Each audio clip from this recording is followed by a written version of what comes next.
knows about the grind, bubble grind. Now we have a guy that could probably get in there if you... It's game day. The Edmonton Oilers hit the road once again.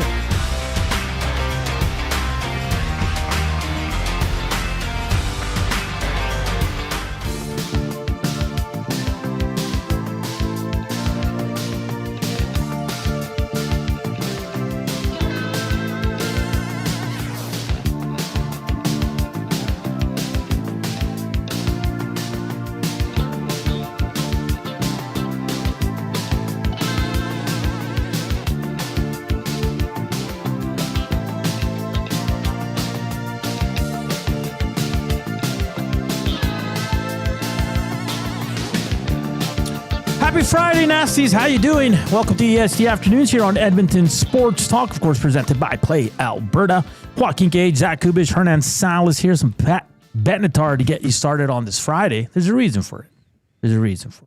Because your love's a battlefield? It's just, no, I'll tell you why. Joaquin. On this day in, man, I lost it. Sorry. Sorry, I might have messed you up there. No, in this day in 1987, I think this song was made its debut. In 87? I think so. I have to double check that. It's a good song, though. Oh, yeah. Yeah. You like Pat Benatar? I love 80s music. It's also National Hug or High Five Day. Do you want me to give you a hug or a high five? Let me think about it. Isn't it National Video Game Day? It is. We'll get to that as well. All right. Yeah. That's interesting. I gave Kuba a hug and a high five. Did you? So you have to let me know before the show's over. So I try not to limit my physical contact with Kuba. Why is that? I don't know. I know he basically douses himself in hand sanitizer, so I just don't want to. So do I. Not as much as him. If I get bathed in it. Look at that. See how full that thing is right there? That'll be empty by the end of the show. That's just nonsense. He's the only one sitting there. I was wondering why he was licking his hands all the time, too. You made a comment before we went on air. What was it? I almost called you Tom. Because I was just worked with Tom, so that's why. Yeah. What's over? The dog days. Because we have an NHL game? Yeah. Well, sort of. It's an NHL game. Rookies. The Oilers are playing the Calgary Flames. They're all under base. Well, are they all under contract? Most of them probably are. Well, some are on invites, right? Invites. Some of the, yeah. So we got lines. You want to do lines? What are we talking about? What? Little bump? Stop it. No, I know what you mean. We can do some lines. Will you be tuning in? No. Not happy, but it's got to be done.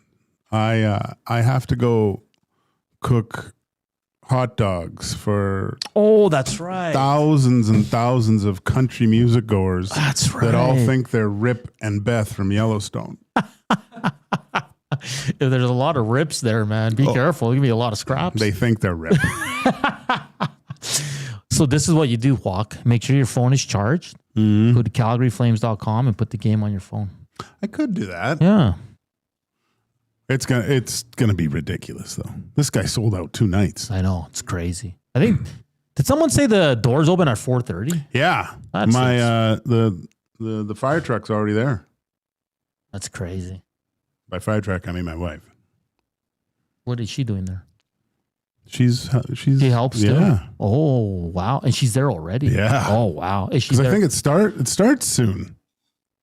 Oh really? 4:30. Oh, that's when like the show starts. Yeah. Oh, I thought the doors opened at 4:30. No, I think it starts at 4:30. Wow. So they must have a lot of opening, like prior acts to the main. Yeah. Yeah. I hope not. So is your wife there all night, or she's kind of? We're there all night. Oh, yeah. Wow. I don't know how long is it supposed to go. Probably 11. Yeah, like someone was saying like 1 o'clock. It can't be 1 o'clock. I don't think you can with the noise of the people around there that live there. Hope not. I have no idea. I mean, yeah, we'll see. It's different. It's the crowds. It's funny because the crowds at concert events completely different from Elks, right? Oh, 100%. So, but I don't mean that in a good or a bad way. It's just their culinary choices are different. Like most people that go to Elks game, they just want a hot dog, right? That's simple. Yeah. Popcorn. And there's a few specialty items on the menu. Like there's that garlic chicken sandwich and stuff, and there's the new Smokies. So people that go to concerts I find are way more adventurous with stuff. So you gotta, and it's hard because you gotta kind of time it, right? You gotta say, okay, what are people buying? Because it's usually, someone will order something and the person behind will go, oh yeah, that's good. And they'll order the same thing. So it'll just be a conveyor belt after a while. And there's like double the people. You cannot move in that concourse. That's crazy. It's wild. Wild. See, that doesn't appeal to me at all, man. No. Not at my age. It is a massive petri dish, that thing. Well, if you're going, we hope you all have fun. You see Joaquin, say hi. Yeah, be safe. Usually these crowds are great though. Yeah. They're there for a good time. Well, they should be, man. Yeah. If you're going there to fight, you're an idiot. Yeah. Yeah. Most of the time because was it Luke Bryant? I don't know these guys' names, but when they came out the last time, everyone was arm in arm singing his songs and stuff. Oh, that's great. Metallica seemed like a lot of people wanted to fight. I don't know why. Rough. Metallica's so nice and stuff. It was all about love in between their songs, and then they just go nuts. But yeah. It's crazy. I totally forgot about that. Hey, great weather for the concert too, man. So if you're going, have fun, enjoy yourself, be safe. And like I said, if you see Joaquin, say hi. Did you watch the Thursday nighter? I had too much work to do. I watched the first couple drives, and Green Bay They look good. They looked really good. Not the most entertaining game. No. They 27-18. Eckler looks like he's going to be out for a while. Micah Parsons, a beast. Just rushed. Like he forced everything. Like just. Well, Washington had a rookie tackle, I think right tackle, and he struggled mightily most of the night. But you know what? For a game that we were so excited, the entertainment value there wasn't there for me. I was hoping for, because I had it on, right? But I couldn't really watch because I was busy. A couple nice catches, good plays, but nothing to write home about. Even you could hear the announcers; they were kind of this game. Unfortunately, I think the Sunday nighter was so good, and then the prospect of having another really good game, so close, was quite appealing to the NFL, and it fell a little short. It was probably an okay game, but I think my expectations of what I thought it could be with these two teams Green Bay looks good, man. They look really good. But now, if I'm not mistaken, when they did say that the 4 out of their next 5 are on the road, so we'll see. Yeah, they look really good, though. They looked really good, but Lambeau's a hard place for the other team to win. So we'll see how good Green Bay is in the next month. And they went all white too. Did you like that? I kind of like their traditional colors. I do, didn't but mind it. I didn't mind it. The helmet kind of threw me off. Did it? Yeah. It's like, what am I watching? I liked it. I think it wasn't too over the top. It wasn't a Oilers jersey, that's for sure. No. Whoa. Hot take. The Edmonton Elks in Toronto as we speak. They sent out their depth chart. Nick Anderson returns to the lineup. He'll play middle linebacker, Joaquin. He'll come in for the impressive rookie Brock Mogensen. DeBlanco remains at will.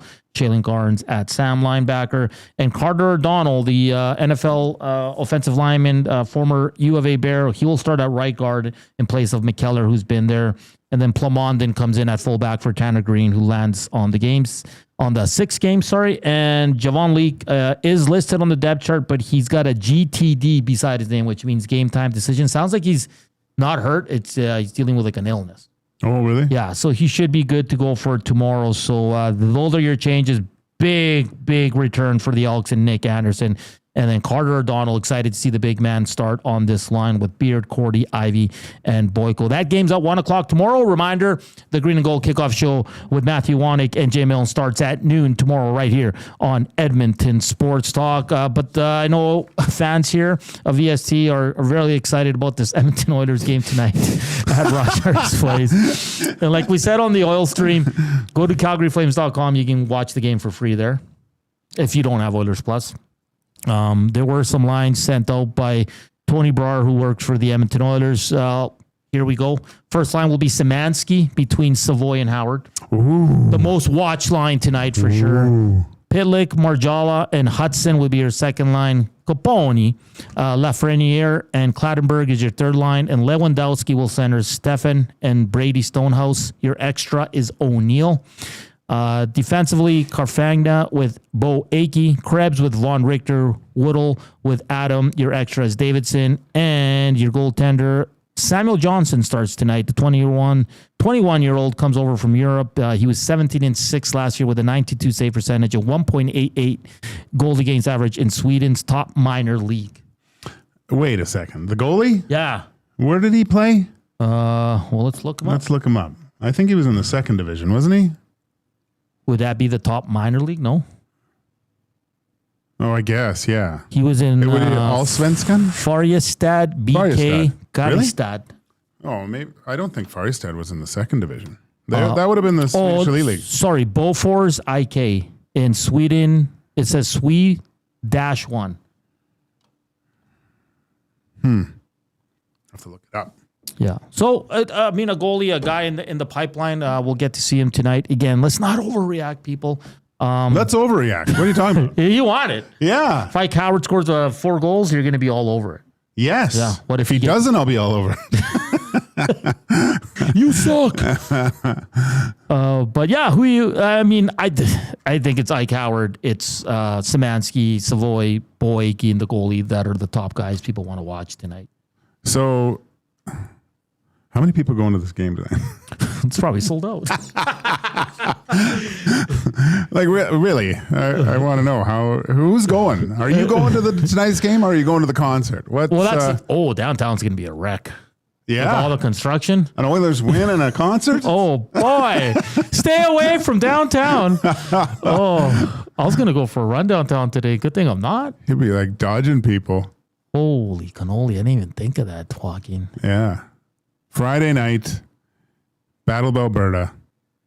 Dwight Yoakam. It's something else. Oh, boy. Yeah, it's going to be super duper busy. Super duper busy. Yeah, let's tee up the show. 120, Andy McNamara joins us from the SIG podcast. We'll go around the NFL with our good buddy. Last year, he was a hit every time he joined us. 140, Zach to the future. I think it's going to be fun. I picked the theme again, Joaquin. Did you? And guess what? Guess the theme. Oilers rookies. No. Boxing. Oh, nice. Yeah. So Coop's got a... And look, me and Coop, and look at the shirt Coop's wearing. He's got the Ali Muhammad shirt. Ali shirt. Nice. At 205, Shayna Golden from The Athletic. They did they do this every year before the season starts. The NHL Player Tier rankings heading into the season. 6 Oilers made the tiers. We'll get to all that. We'll ask her about the process in this. Where the Oilers ranked, who made the biggest move. And then we'll also get the thoughts on Connor McDavid, Kirill Kaprizov, the 297s that have yet to sign an extension. Will they? Who knows? We also got to get to Inside the Numbers, courageous moment presented by the Alberta Blue Cross, and Need for Speed segment for Rad Torque Race Week, all coming up in the second hour. Like always, hit us up on the Nasty Chat, slam that thumbs up, and hit us up on the River Cree inbox. Of course, the afternoon inbox is presented by the River Cree Resort and Casino. You want to check out some shows for the month of September. Matt Fraser, Psychic Medium. That show goes September 12th and 13th, or you can check out Steve-O, the Crash and Burn Western Canada Tour on September 28th. All you got to do for tickets is go to rivercreeresort.com or hit up the River Cree box office. So lots of fun coming up here on EST Afternoons. Of course, Reed Wilkins, Jay Mellon coming up from 3 to 6 as we head into another wonderful weekend here. We're getting some summer weather in September, Joaquin. We like that. Of course, 2 CFL games tonight. Our boy Dusty calling one of them. It all starts in Hamilton. Some sad news. Their GM, Ted Govea, passed away after his battle with cancer today. So he spent...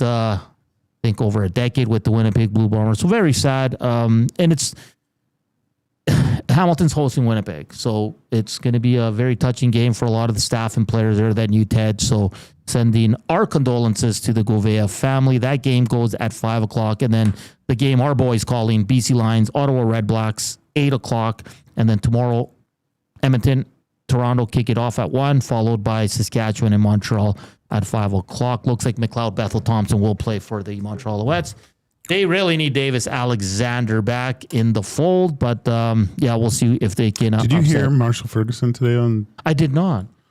He was commenting, watching Davis Alexander on the sidelines, said he was in a tank top throwing. Yeah.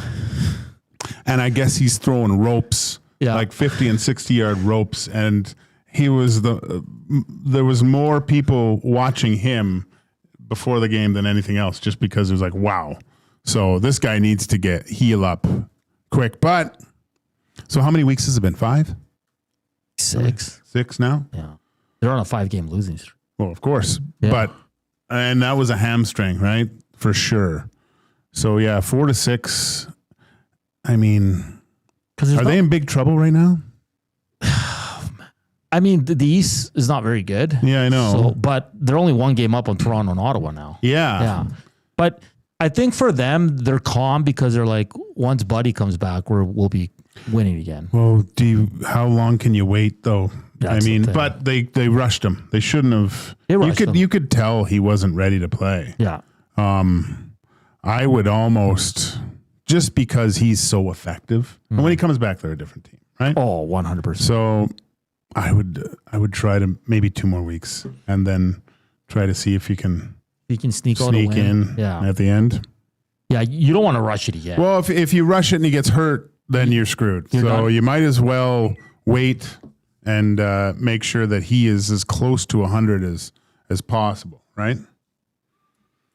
I wanted to get to the Triple Crown says McDavid's talk is puzzling. He owes us nothing. He can do whatever he wants.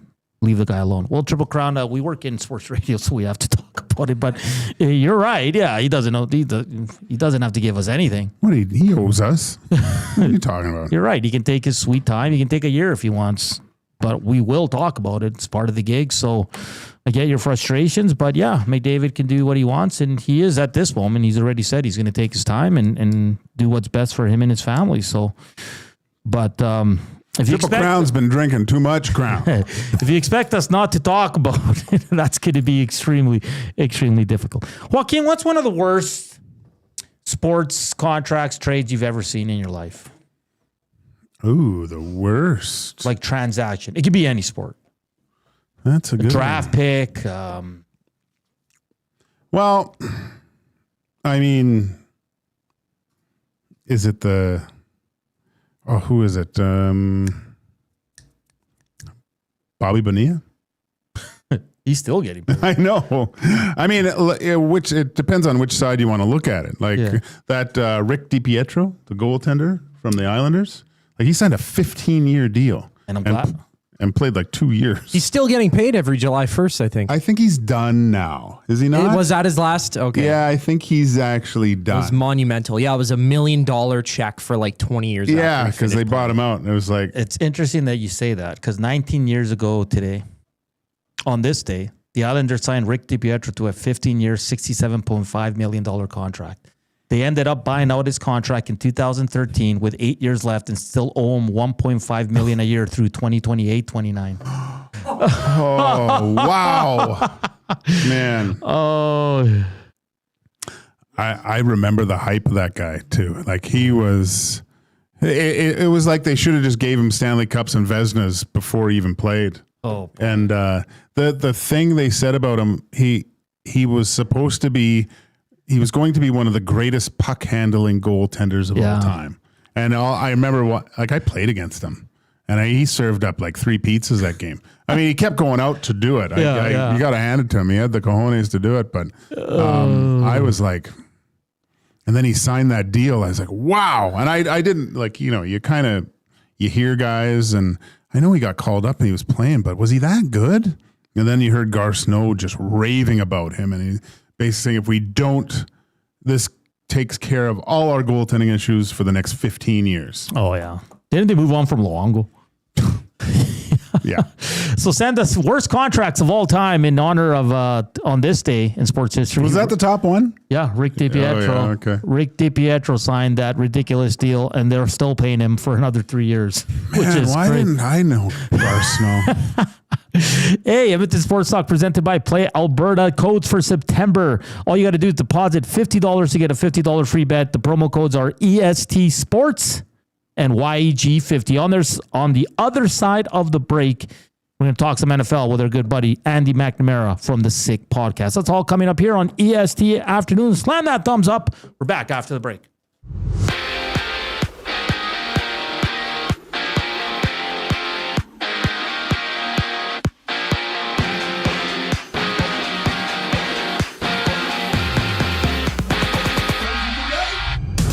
Tonight, Ike Howard, Matt Savoie, and the other Oilers rookies drop the puck against the Flames at Rogers Place with puck drop at 7. While in Carstairs, the Oil Kings and Hitmen meet for a preseason matchup at 7 o'clock. Meanwhile, ESPN's Adam Schefter has reported that Andrew Van Ginkel, Jeff Okuda, and Christian Darrisaw are out for the Vikings Sunday matchup against the Falcons, while ESPN also reported that Washington's Dedrick Wise suffered a season-ending quad injury in yesterday's game. And there's a doubleheader in the CFL.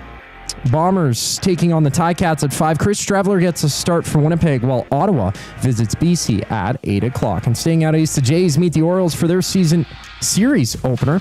Just after 5, Chris Bassett, the starter for Toronto. Trevor Rogers gets a nod for Baltimore. And right now, one game's underway. Top of the third, the Rays and Cubs are locked at 3 apiece. And after that, the Yankees and Red Sox go head-to-head. New York sits 3 games back of Toronto for first in the AL East, while Boston is 3.5 games back of the Jays entering the contest. On the other side of the break, Andy McNamara from the Sick Podcast checks in. I'm Zachary Kubish, and you're up today. The Nielsen Show with Lieutenant Eric. Mike Garafolo, NFL Network. You almost have to reevaluate what you think Rodgers has left. Us coming into the season saying, I think we've seen his best football. He's always not going to be able to stay healthy. And he may get hurt. And he may go back to looking like he did with the Jets early last season. But he played well late in the year. Aaron Rodgers showed that they can open this up a little bit more. I think this is a Steelers team that I know we always look at them around 500 lately. I think they could be a couple notches above that. The Nielsen Show with Lieutenant Eric. Weekday mornings 6 to 9. Only on Edmonton Sports Talk. Your clear choice for Edmonton sports. Since 1952, William Huff has been the heartbeat of Edmonton's advertising world. From humble beginnings to a citywide powerhouse, we've been the go-to for signage from print to design and installation. Partnering with Edmonton's top sports franchises and major events, we've helped shape the city's global reputation. Our secret? Unmatched customer service, decades of experience, and a passion for excellence we call the William Huff Advantage. Visit us online at williamhuff.com. Back to school? Really? Yay! Really? As things settle back into a routine in your home, you may need extra space. Sentinel Storage is here to help with a store near you. Try 4 weeks free. Visit sentinelstorage.ca. Lobsterfest is back at the Canadian Brewhouse. Saturday, October 4th at 6 p.m. A pound and a half of fresh Atlantic lobster with all the fixins for just $49.99. Pair it with a stein of Alexander Keith. Details at thecanadianbrewhouse.com. The leaves are turning, and just like golf season, time is running out to get in on Play Alberta's biggest offer ever. For a limited time only, new players can get up to a $1,000 casino bonus when they sign up.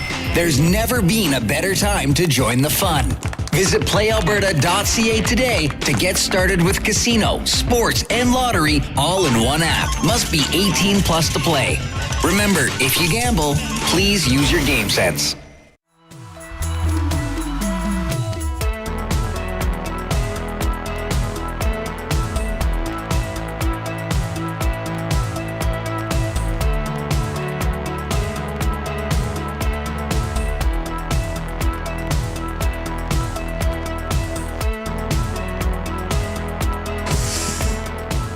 Back here on EST Afternoons. It's Joaquin Gage, Hernan Salas, Zach Kubish with you here on this wonderful Friday in the city of Edmonton. The sun is shining. It's 28 degrees. Morgan Wallen in town. Oilers versus Flames. Rookie game. It's going to be busy downtown. Still to come, Zach to the future. Shayna Golden from The Athletic, Need for Speed. We got to get to her courageous moment. And Inside the Numbers, all still to come here on EST Afternoons. But we're going to switch gears, talk some NFL with our good pal, Andy McNamara from the Sick Podcast. Andy, how you doing today?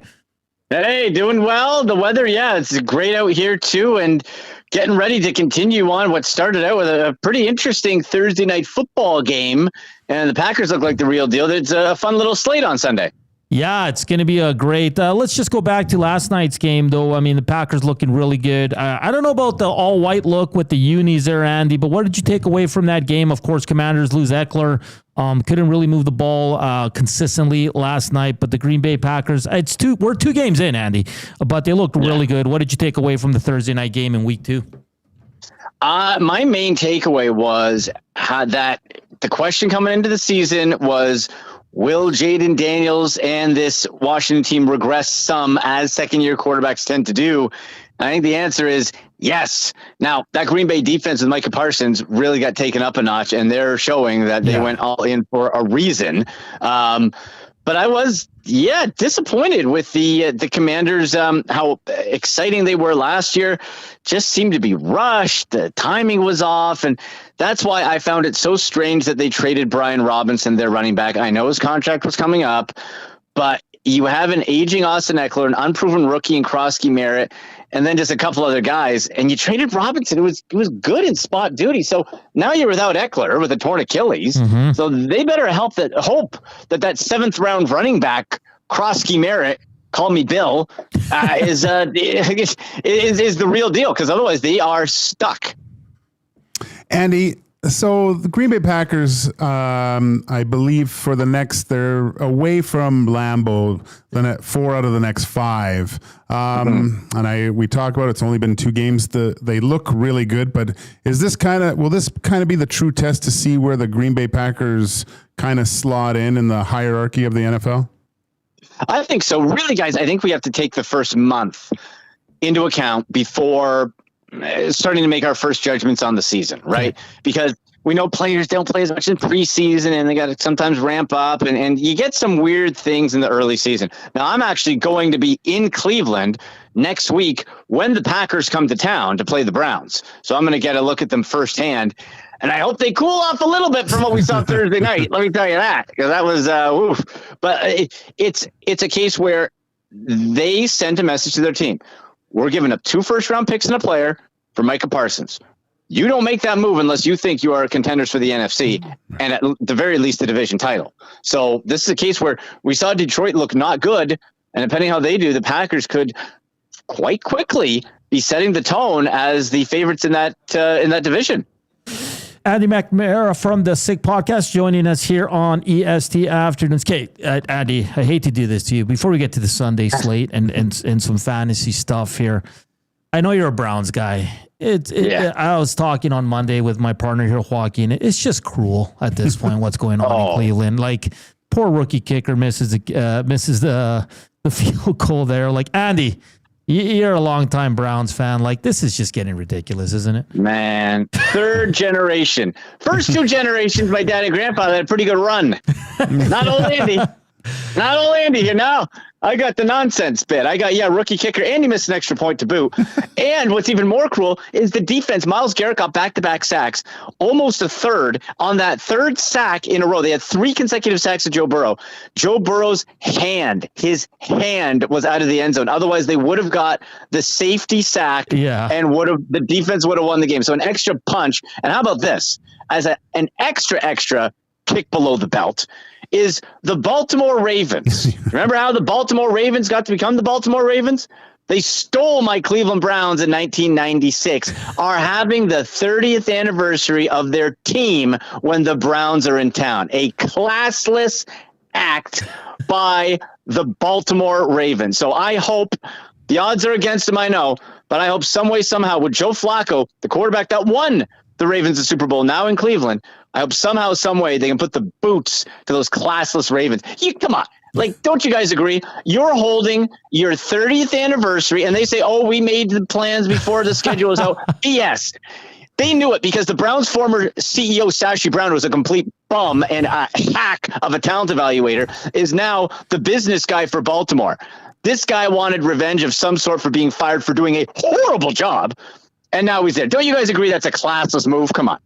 That breaks my heart, Andy. I can't believe that.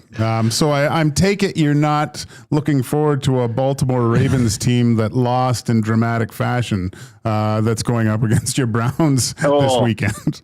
Well, listen, the Browns play their division tough, right? And that's why I told people for fantasy football, don't panic over the Bengals.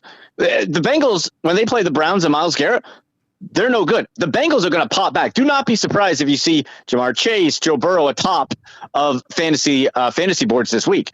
Same with the Ravens. The Browns and Ravens actually have been the closest in their division. So if I'm a betting man, and I am, I would take the Browns to cover that 11.5. Now, do you do 11.5 against a division rival is a pretty big bet with a team that you'd hope has some sort of pride to do it for the city. But I would take the Browns to cover. They're pretty pumped. The defense was looking great. So I think it'll be a closer game than people think. All right, let's look ahead to Sunday. There's two games for me that stick out. Obviously, Eagles at Chiefs rematch of the Super Bowl. And this one for me, maybe because I'm slowly becoming a J.J. McCarthy fan, but he'll go up against another impressive young man in Penix there. Falcons at Vikings. What do you got circled for this Sunday and the must-watch games? Well, outside of my Browns game, which is always must-watch, even though it might not be, even though I probably shouldn't. Eagles, Chiefs, come on, right? Yeah. Like this is so not just marquee because it's a Super Bowl matchup. Let's look at what this means for the Kansas City Chiefs guys. Okay, 0-1. You lost Xavier Worthy. Reports I just saw is that he is doubtful to play after Travis Kelce almost snapped his ankle off. Where does this team go? Because they weren't impressive. The offense was sputtering. What is Travis Kelce at this point, right? If they go 0-2, and then you compare that with how well the Chargers played in shockingly dominant fashion on offense, the way they did it with Justin Herbert leading the way, and the Denver Broncos being no slouches, we could be seeing the start of a much more interesting AFC West race than we were anticipating. Andy, we saw kind of Aaron Rodgers dust himself off and have quite a game last week. What do you look? Can he kind of continue this performance as a guy in his 40s still this weekend against Seattle? I think early season, and eventually we'll start to see him wilt some. But the Seahawks, I don't know, man. This was like, hey, let's hope Sam Darnold can keep it going. And then he most definitely didn't, which I don't know if you guys predicted it. I definitely predicted it. It's like, come on. This is all the makings of a total flop. You trade DK Metcalf. Boy, like the defense actually is good. Yeah. But this is a team that just seems to be in purgatory right now. Just doesn't know where they're going. I think the Steelers win this game. It's at home, cross country flight. I expect Aaron Rodgers to have another good game. How long that lasts after and throughout the season, I like I said, I think he will fall off. But hey, at least through the first 2 weeks, if you're in trouble, if you're a Brock Purdy owner in your fantasy league, and he's not going to play, maybe think to pick up Aaron Rodgers as a flyer. Andy, let's go there with the fantasy. You're big into it. After week one, there's always the overreaction, right? What did you see, in terms of fantasy for the NFL? Most picked up players going into week two? Most picked up Hollywood Brown because of Xavier Worthy's injury. Mm-hmm. I don't disagree, but I'm still tentative on what that Chiefs offense is. So I advised on my show Tuesdays and Sundays, the Sick Podcast with Andy McNamara on YouTube and X at Sick Pod Browns, was try to get them, but don't spend all your fab. Don't spend all your budget money on it. Get them there. I think Jordan Mason, if he was still sitting around, really popped to me for Minnesota. I don't think enough people were talking about that.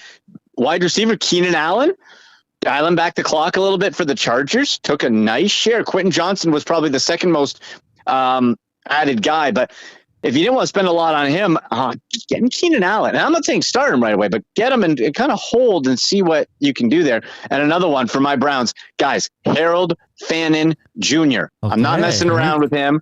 I've been talking about him all off season on my show. I'm in 5 fantasy leagues. I got him in 4 of them.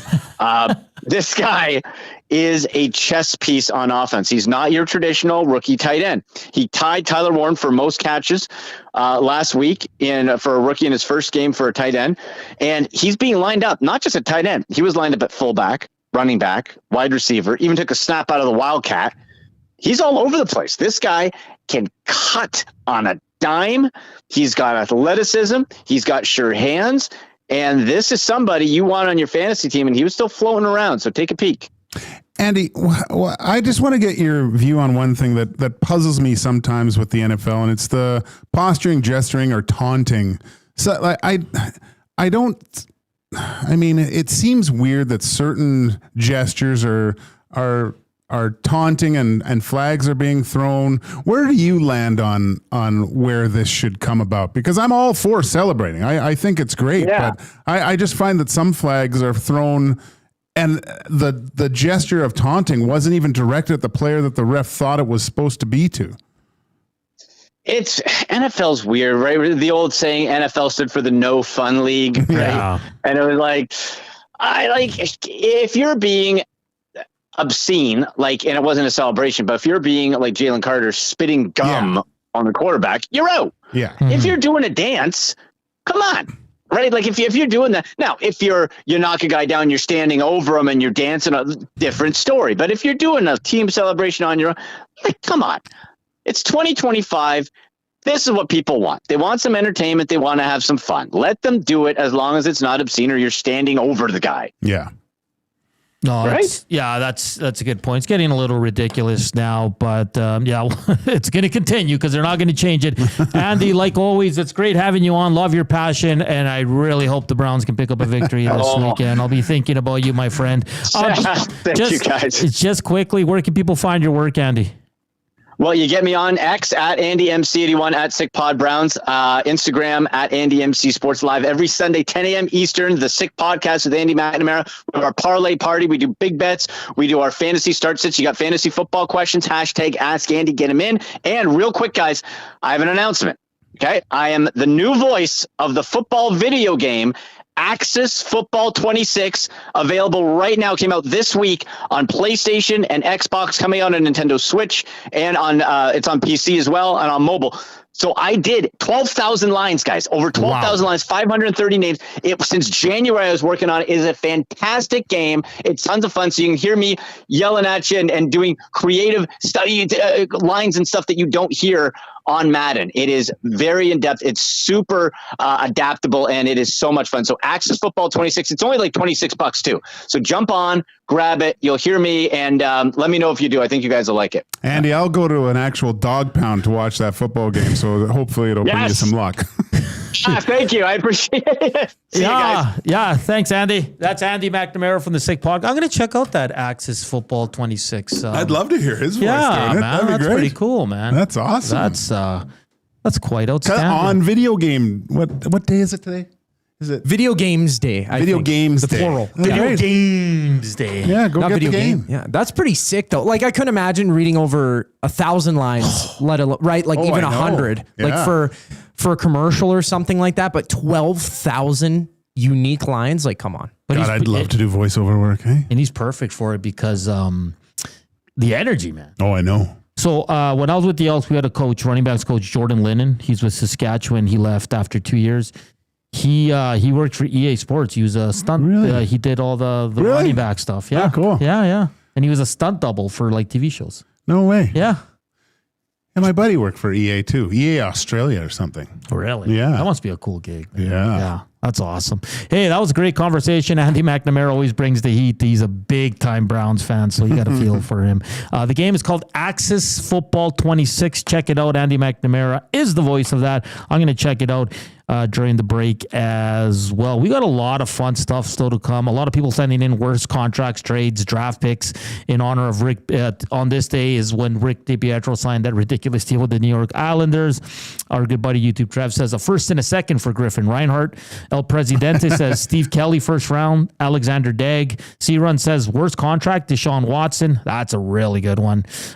People bringing up Bobby Bonilla at the River Cree box. Worst contract is Pierre Maguire covering the World Juniors. Jeez. There's a few for Yashin. And then Haji's got a good question. I'm going to save it. Okay. We'll save it for the second hour because we got to get to Zach to the Future coming up on the other side of the break. Of course, the afternoon inbox is presented by the River Cree Resort and Casino. Check out their kitchen restaurant Sundays and Mondays. It's 50% off the entire menu and it's from 5 p.m. until close. On the other side of the break, Zach to the Future here on EST Afternoon. Slam that thumbs up for us. Here's Coop Sports Update.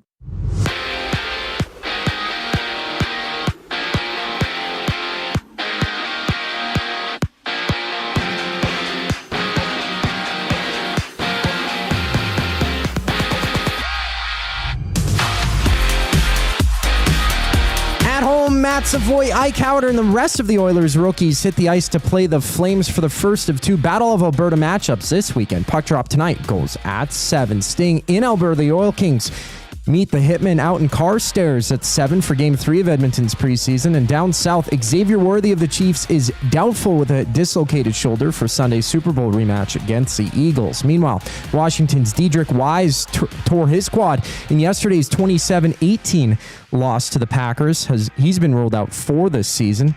For Minnesota, the Vikings will be without Andrew Van Ginkel, Jeff Okuda, and Christian Darrisaw in Sunday's game against the Falcons. And back over the border, CFL Week 15 kicks off from Hamilton as the Bombers led by Chris Strevler face the Ticats at 5. After that, BC hosts Ottawa at 8 o'clock. And for the Jays, Chris Bassett gets a start in their series opener against the Orioles. First pitch at 5:07 with one game live. Right now, the Cubs lead the Rays 5-3 in the fourth. This sports update is brought to you by Capital Care Foundation. Financial support deeply affects residents at Capital Care. Whether it's a one-time donation or monthly contribution, every penny counts. Find out how you can donate at Capital Care Foundation.net. After the break, it's Zach to the Future. I'm Zachary Kubish, and you're up to date. The EST Hangout. Truth be told, probably in some of the best shape of my life. I never worked out when I played football. Not once. Except when I got invited to the Combine. So I went to the Combine, and Etienne, I'm talking to him. I'm like, so how many reps you think of hitting? He's like, 27, 28. I'm like, oh my God. I'm like, ow. Ow. My shoulder hurts. The EST Hangout, presented by Sentinel Storage. Weekday mornings 9 to 11, only on Edmonton Sports Talk. Your clear choice for Edmonton sports. Weiss Johnson, whoa. Looking for a smart alternative to heating and cooling your home? Hi, Dennis from Weiss Johnson, your cold climate heat pump specialists. We'll explain how Trane heat pumps offer a reliable, cost-effective heating and cooling solution. Order your Trane heat pump now and take advantage of the Canada Greener Homes Loan Initiative. Trane, it's hard to stop a train. From the most experienced HVAC company around, family owned and operated for nearly 50 years. Visit weiss-johnson.com. World-renowned top psychic medium and the star of Meet the Frasers, Matt Fraser comes to River Cree Resort and Casino on September 12th and 13th for a couple of special live shows. Join Matt for 2 nights of healing, hope, and laughter. Matt has become a trusted figure for people seeking closure, guidance, and connection with their loved ones. Don't miss Matt Fraser live at River Cree Resort and Casino September 12th and 13th. Both shows are 18+. Get your tickets now at rivercreeresort.com. Looking for quality building materials and friendly advice? Visit us at Windsor Plywood Leduc, family owned and locally run since 1993. From interior materials for doors, flooring, baseboards, and all the finishing touches to all you need for your outdoor projects like cedar lumber for decks and fences, plus all the plywood you'd need. Our full-time on-staff carpenter can help with anything odd-sized or custom, and from domestic hardwoods to exotic selections, we've got you covered. And if we don't have it, we'll track it down for you. Windsor Plywood Leduc. We're the experts you need to know.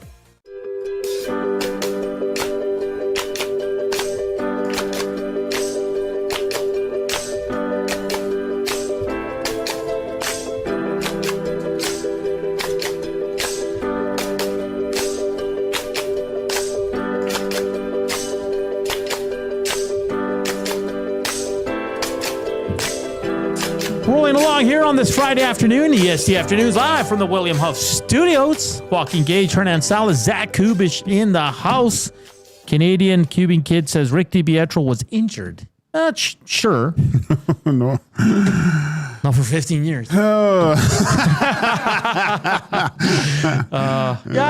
he was injured. His wallet was too fat. And the teams weren't very good either. So we can put a lot into that. But keep those coming in. Worst transactions sports-wise in any sports in honor of Rick DiPietro signing his 15-year deal on this day back in, what was the year again, guys? 19 years ago today, 2006.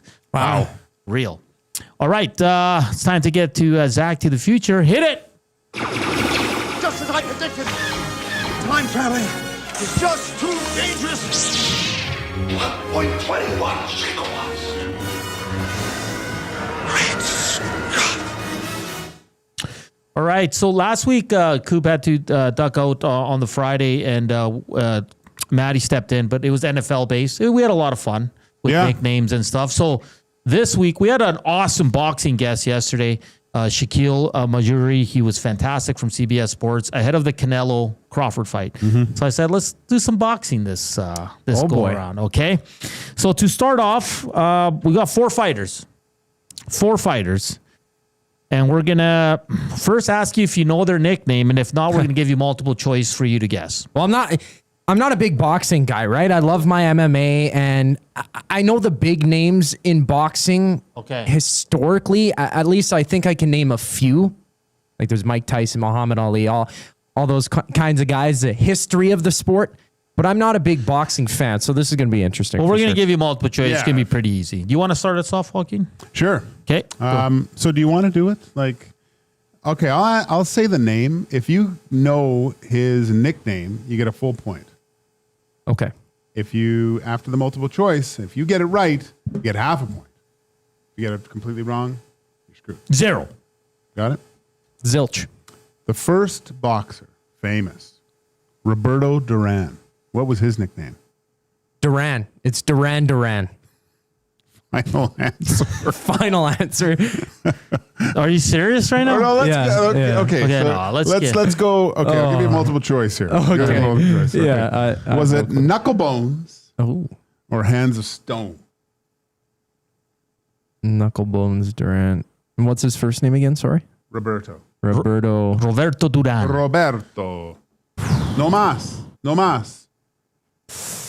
I'm gonna go with that second nickname. What are the Hands of Cement? Hands of Stone. Yeah. Final answer? Final answer. Hey, let's go. 0.5, right? Yeah, 0.5. Should have been Duran. Okay. You should know this one. Oscar de la Hoya. Oh, man. All you got to say is give me multiple choice and we'll go that route. Multiple choice, please. Okay. Is Oscar de la Hoya's nickname the Golden Kid or the Golden Boy? Golden Boy. Final answer? Final answer. So he's got 1 point. Golden Boy. Yeah, he's got 1 point. 1 out of 2. Okay. Your next boxer. Oh, boy. Is, I like this guy. Pernell Whitaker. I've actually never heard of this. So we'll go straight to the multiple choice. Yes. Was his nickname Sweet Pie or Sweet Pea? Oh, I feel like Sweet Pea. Sweet Pea is a better nickname for sure. Final answer. Let's go. All right. Look at this. That's one of the best nicknames. Sweet Pea. Pernell Sweet Pea Whitaker. Yeah. All right. Here's your last one. Okay. Bernard Hopkins. Oh, yeah. Multiple choice, please. The Executioner or the Slayer?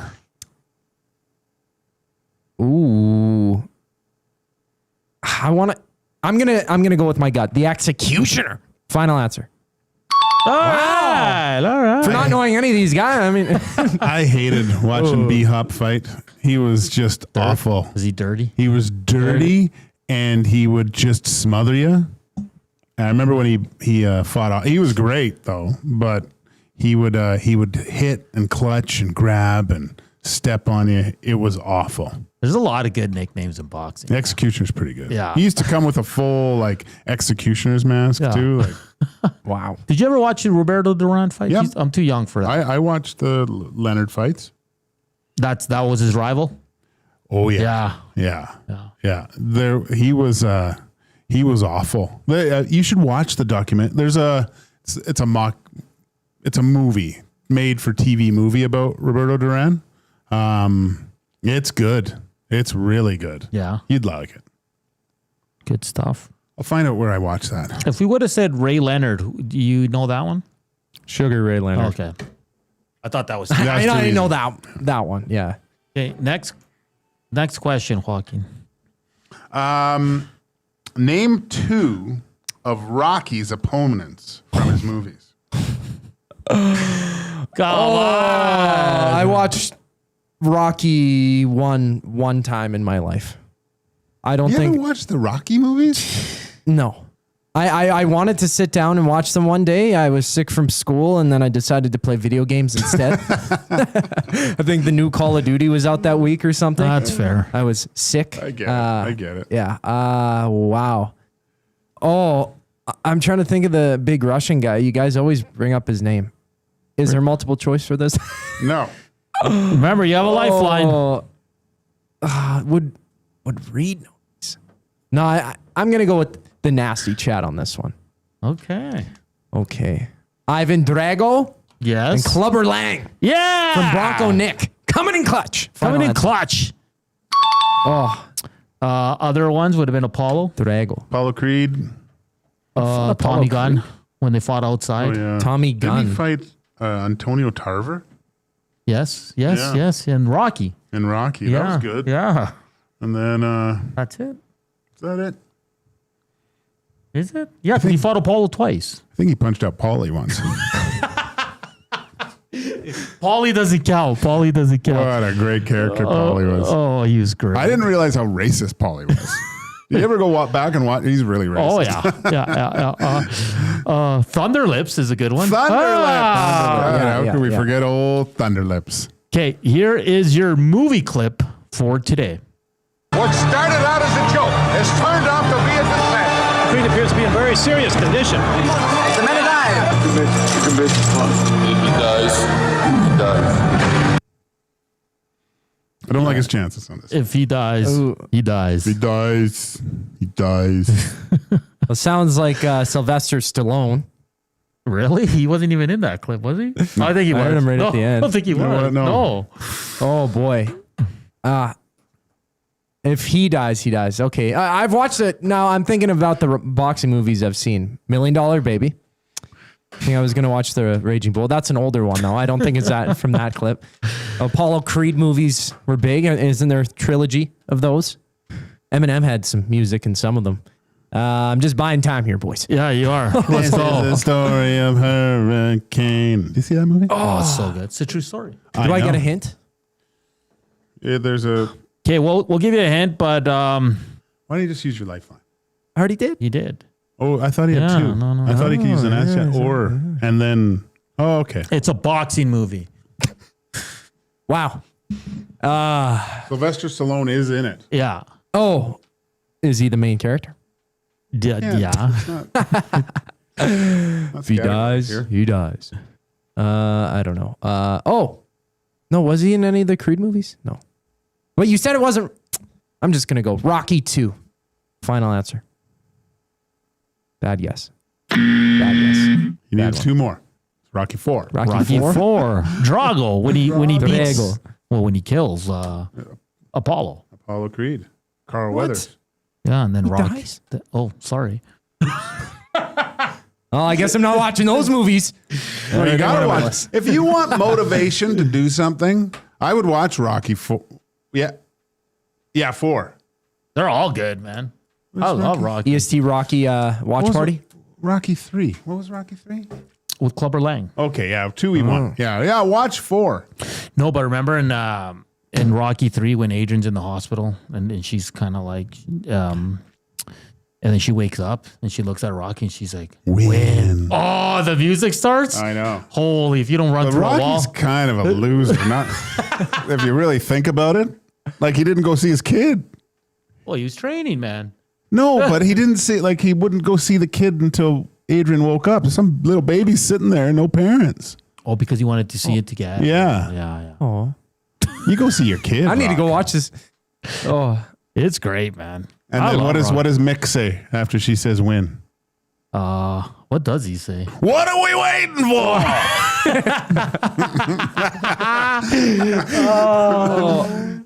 He needs speed, greasy, lightning speed. But even when he trains in Rocky IV in Russia, that music. Oh, I worked out to that. Yeah, man. It's great. I tried running up a hill in snow. With the boots? Yeah. With the winter boots? And I got to the top. YouTube Trev says, Rocky, what a snooze fest. What is he? Yeah. I wasn't too enthralled What by did the he first say movie yesterday, when I too? watched He it. is Mr. Downer Negative. Like, I know he is. Well, and this week he doesn't Loser. like sports celebrations at all. Well, yeah. I kind of agree with him on that, though. What a jerk. What a jerk face. No, Okay. I hope his weekend sucks. Hope you have a great weekend. Hope it's above average. Hey, Trev, have a sucky weekend.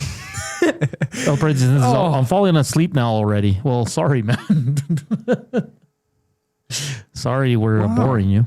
Okay, here's your song. Remember, there's always a reason for what we do. Oh. Here is your song. There is. Is there? No, I mean for his active future. That goes deep, man. It's pretty deep, bro. You got to guess the artist and the song. 0.5 for each. Okay.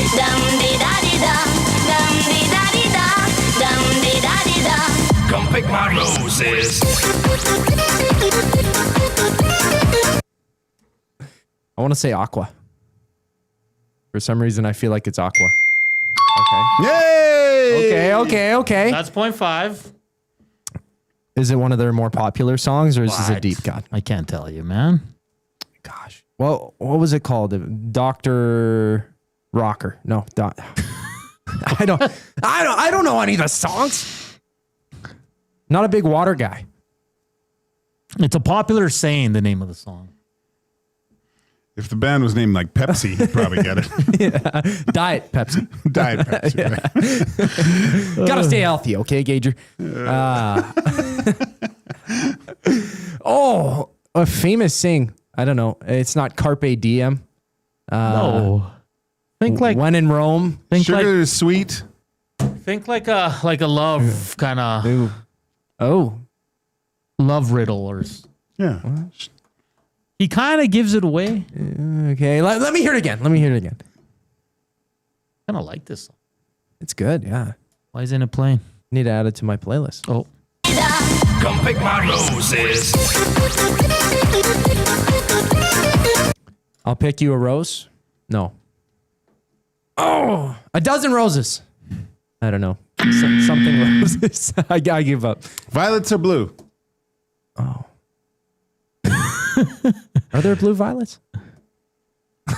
I don't have a green. Whatever, thumb. man. Roses are red. Oh, violets are blue.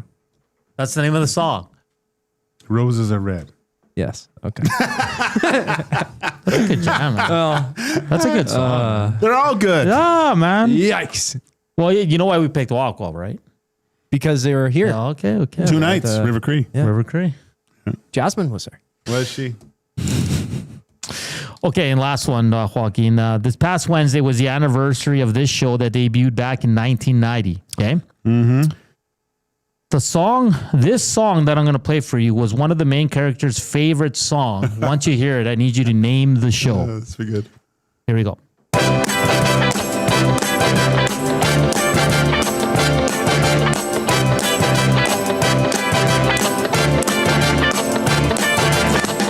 It's not unusual to be loved by anyone.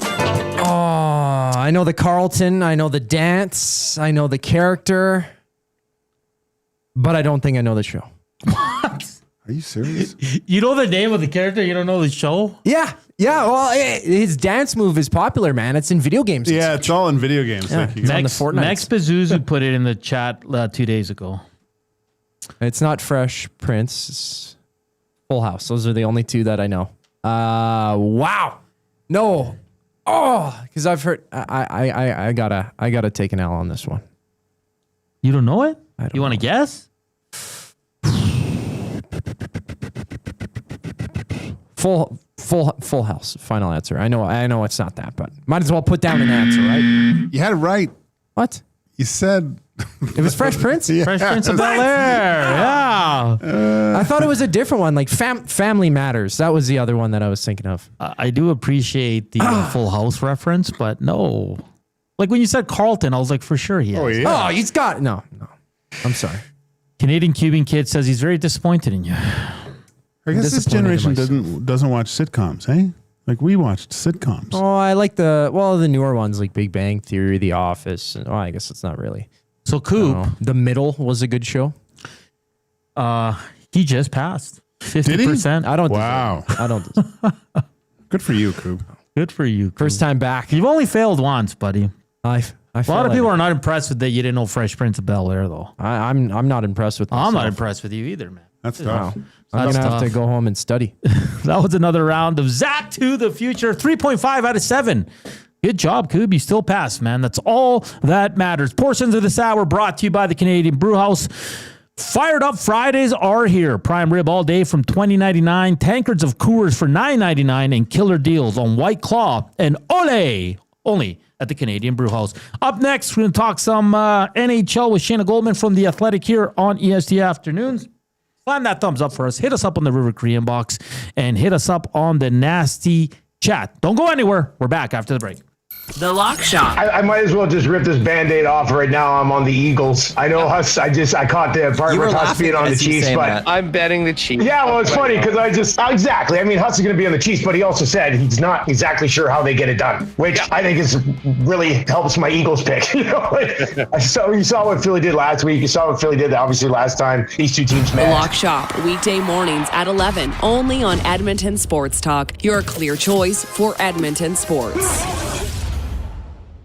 Get ready for pure adrenaline at Buck's Auto Parts Annihilation Night, Saturday, September 13th at Brand Torque Raceway. Witness an action-packed evening filled with crashing, smashing, and jaw-dropping stunts. From heart-pounding collision to cars dropped from towering cranes and a jet car burn. Celebrate an evening of outrageous entertainment at Buck's Auto Parts Annihilation Night, Saturday, September 13th at Brand Torque Raceway. Just west of Highway 2 and Highway 19 at the Edmonton International Airport. Tickets and info online at radraceway.com. When you cater with Royal Pizza, you're getting the same great pizzas, pastas, and salads you love, just bigger and built for a crowd. Perfect for teams, offices, or parties, Royal Pizza's catering brings real value around $10 per person. Delicious, high quality, and easy. If you like their pastas, you'll love their catering pastas even more. Visit royalpizza.ca or contact your local store for exact pricing and details. So come on home, Royal Pizza, still making it great. You know Dawn. Everyone knows Dawn. Dawn from Frontier Cartage. That's right, it's me, Dawn from Frontier Cartage, where we're setting the standard for cartage service in Edmonton and beyond, offering city cartage, Alberta highway, short haul deck, and more. My team and I are bringing our years of industry experience and expertise to every mile. Join Dawn and her boys in a new chapter in transportation excellence, dedicated to exceptional service. Call Dawn at Frontier Cartage, 587-222-5826. You've heard the name, but what does it mean? For over 66 years, William Huff Advertising has supplied signage from screen printing to digital to LED with design, production, and install in-house. It's a one-stop shop for all your signage needs. Edmonton owned and operated, William Huff has been trusted by the biggest companies and teams in the City of Champions and many others across the country to do the job. If you're looking for a way to get the word out about your company or event, they are the answer. Go to www.williamhuff.com. Their results speak for themselves.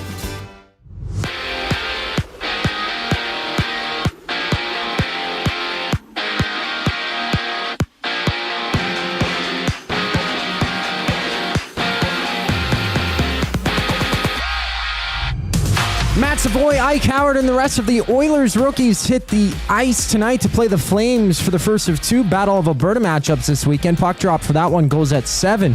And the Oil Kings are also in action. They play the Hitmen out in Carstairs at 7.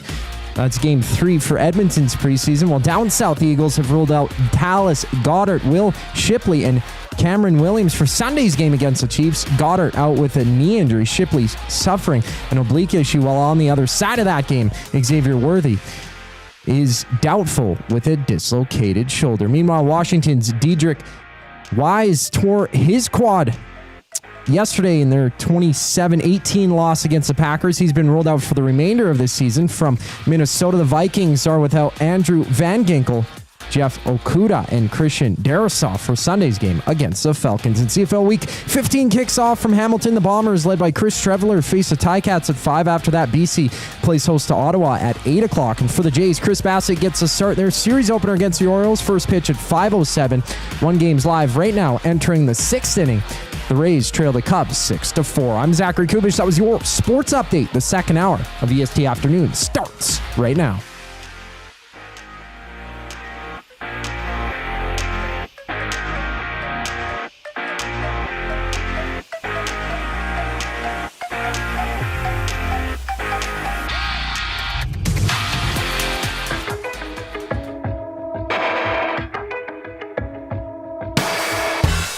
Something under my skin, and the itch won't go away. It's my original sin, the poison that I Hey, we're back here on EST Afternoons here on Edmonton Sports Talk, of course, presented by Play Alberta. Why limit your choices when you can have it all? Play Alberta is your go-to app for casino games, sports betting, and lottery all in one place with easy access to real money games. You can enjoy everything Alberta has to offer right at your fingertips. Download Play Alberta now and start playing today. We're just ahead of Shayna Golden from The Athletic. Coop setting all that up for us. Slam that thumbs up. Hit us up on the Nasty Chat and the River Korean Box 780-218-9999. The Neff sent in when Rocky says, my ring's outside to Tommy Gunn. That's another powerful Rocky moment, right? Yeah. Yeah, that's a fantastic one. And still to come, Inside the Numbers and Courageous Moment, which is presented by the Alberta Blue Cross. And in the final segment, we'll do Need for Speed. We'll just recap what happened last week at Monza and look ahead to the next race. And any racing news out there, of course, it's a big week in NASCAR as it's the final race over the first round of the playoffs, so that's going to be fun. We're ready to roll here with Shayna Goldman from The Athletic. Shayna, how you doing today? Hey, I'm great. Thanks for having me. Yeah, so let's get to this NHL Player Tier rankings. I always love looking into these and reading them. Looking at your article, the group of panelists was larger than it's ever been. You guys talked to general managers, executive coaches, and ex-players. Just talk about the process and how you guys landed on this list. Yeah, so we start with, Dom gives us the list of players based on his model projected for the season as our jumping off point. And then the three of us make our own lists. And then we go back and forth and debate and get to an okay landing spot. And as we do that, we highlight names that maybe we didn't agree on, that we want to make sure we ask questions. So as we're doing it, we have all of these notes. It might be, who do we think is better, Draisaitl or McKinnon? Make sure you ask that to every single person that you talk to. Yeah. And then we start getting these different opinions and voices, and then we meet again.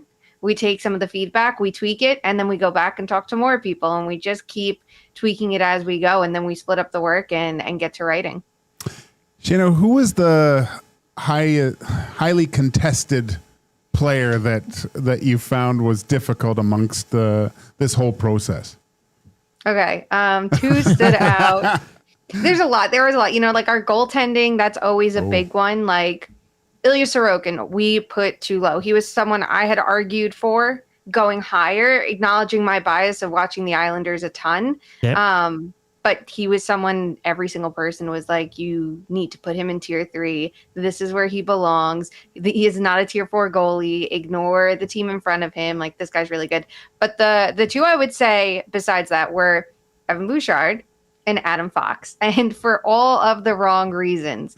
We had very strong opinions on both of them because, Evan Bouchard, he He gets a lot of attention for his defensive lapses, right? Because when he makes a mistake, the goaltending is not strong enough to make up for it. And, we were even told by some, maybe the expected goal models out in the public sphere don't capture it, to be as bad as it actually is, right? Like maybe his numbers on the surface look a little bit better, but in reality, when you factor in all of these other details to that play, it's a lot worse.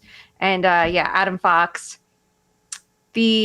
it was a down year, but Four Nations was something that kept getting brought up to us. And when that's just, a microcosm of the season, it's a couple games, but he was someone that a lot of people lost a lot of faith in because his last season was so poor.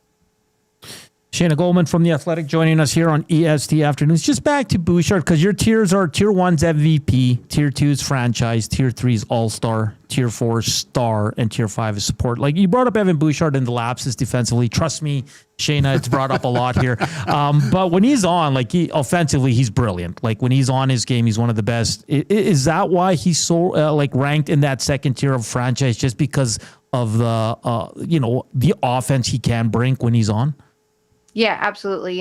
The Tier 1 guys are the guys you're building your franchise around. Yeah. Tier 2, it's a step below that, right? A Haskin and a Dahlin you're building around, but when you get up to 2C, they're good number ones to have, but now we're nitpicking them a bit, right? Like it's a little bit different of a scale for those guys. The offense is incredible. We all know it. And I think over the last few years, he's really proved, yes, he benefits from playing with McDavid and Draisaitl. Who in the world wouldn't?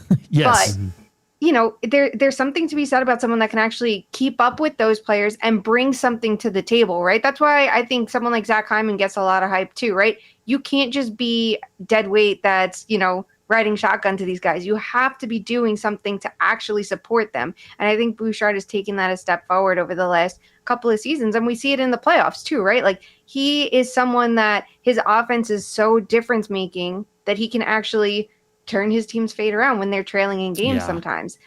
But the defense is an issue, and it's not that he's a bad defenseman. It's when he makes a mistake, it's just awful. It sounds like you are from Edmonton. Shayna, so looking at your list now, who was was there anyone like really close to Tier 1 that is in Tier 2 or and was McDavid basically everyone, he's number 1 de facto, or was there a Kirill Kaprizov in there somewhere? So with McDavid in the past, we've done he's Tier 1A to himself, and we did contemplate that this year, but he's the only one that really breaks out. Like when you're within the tiers, you're not ranked, right? Like it's just listed, I think usually alphabetically. He's the one that is put first for a good reason.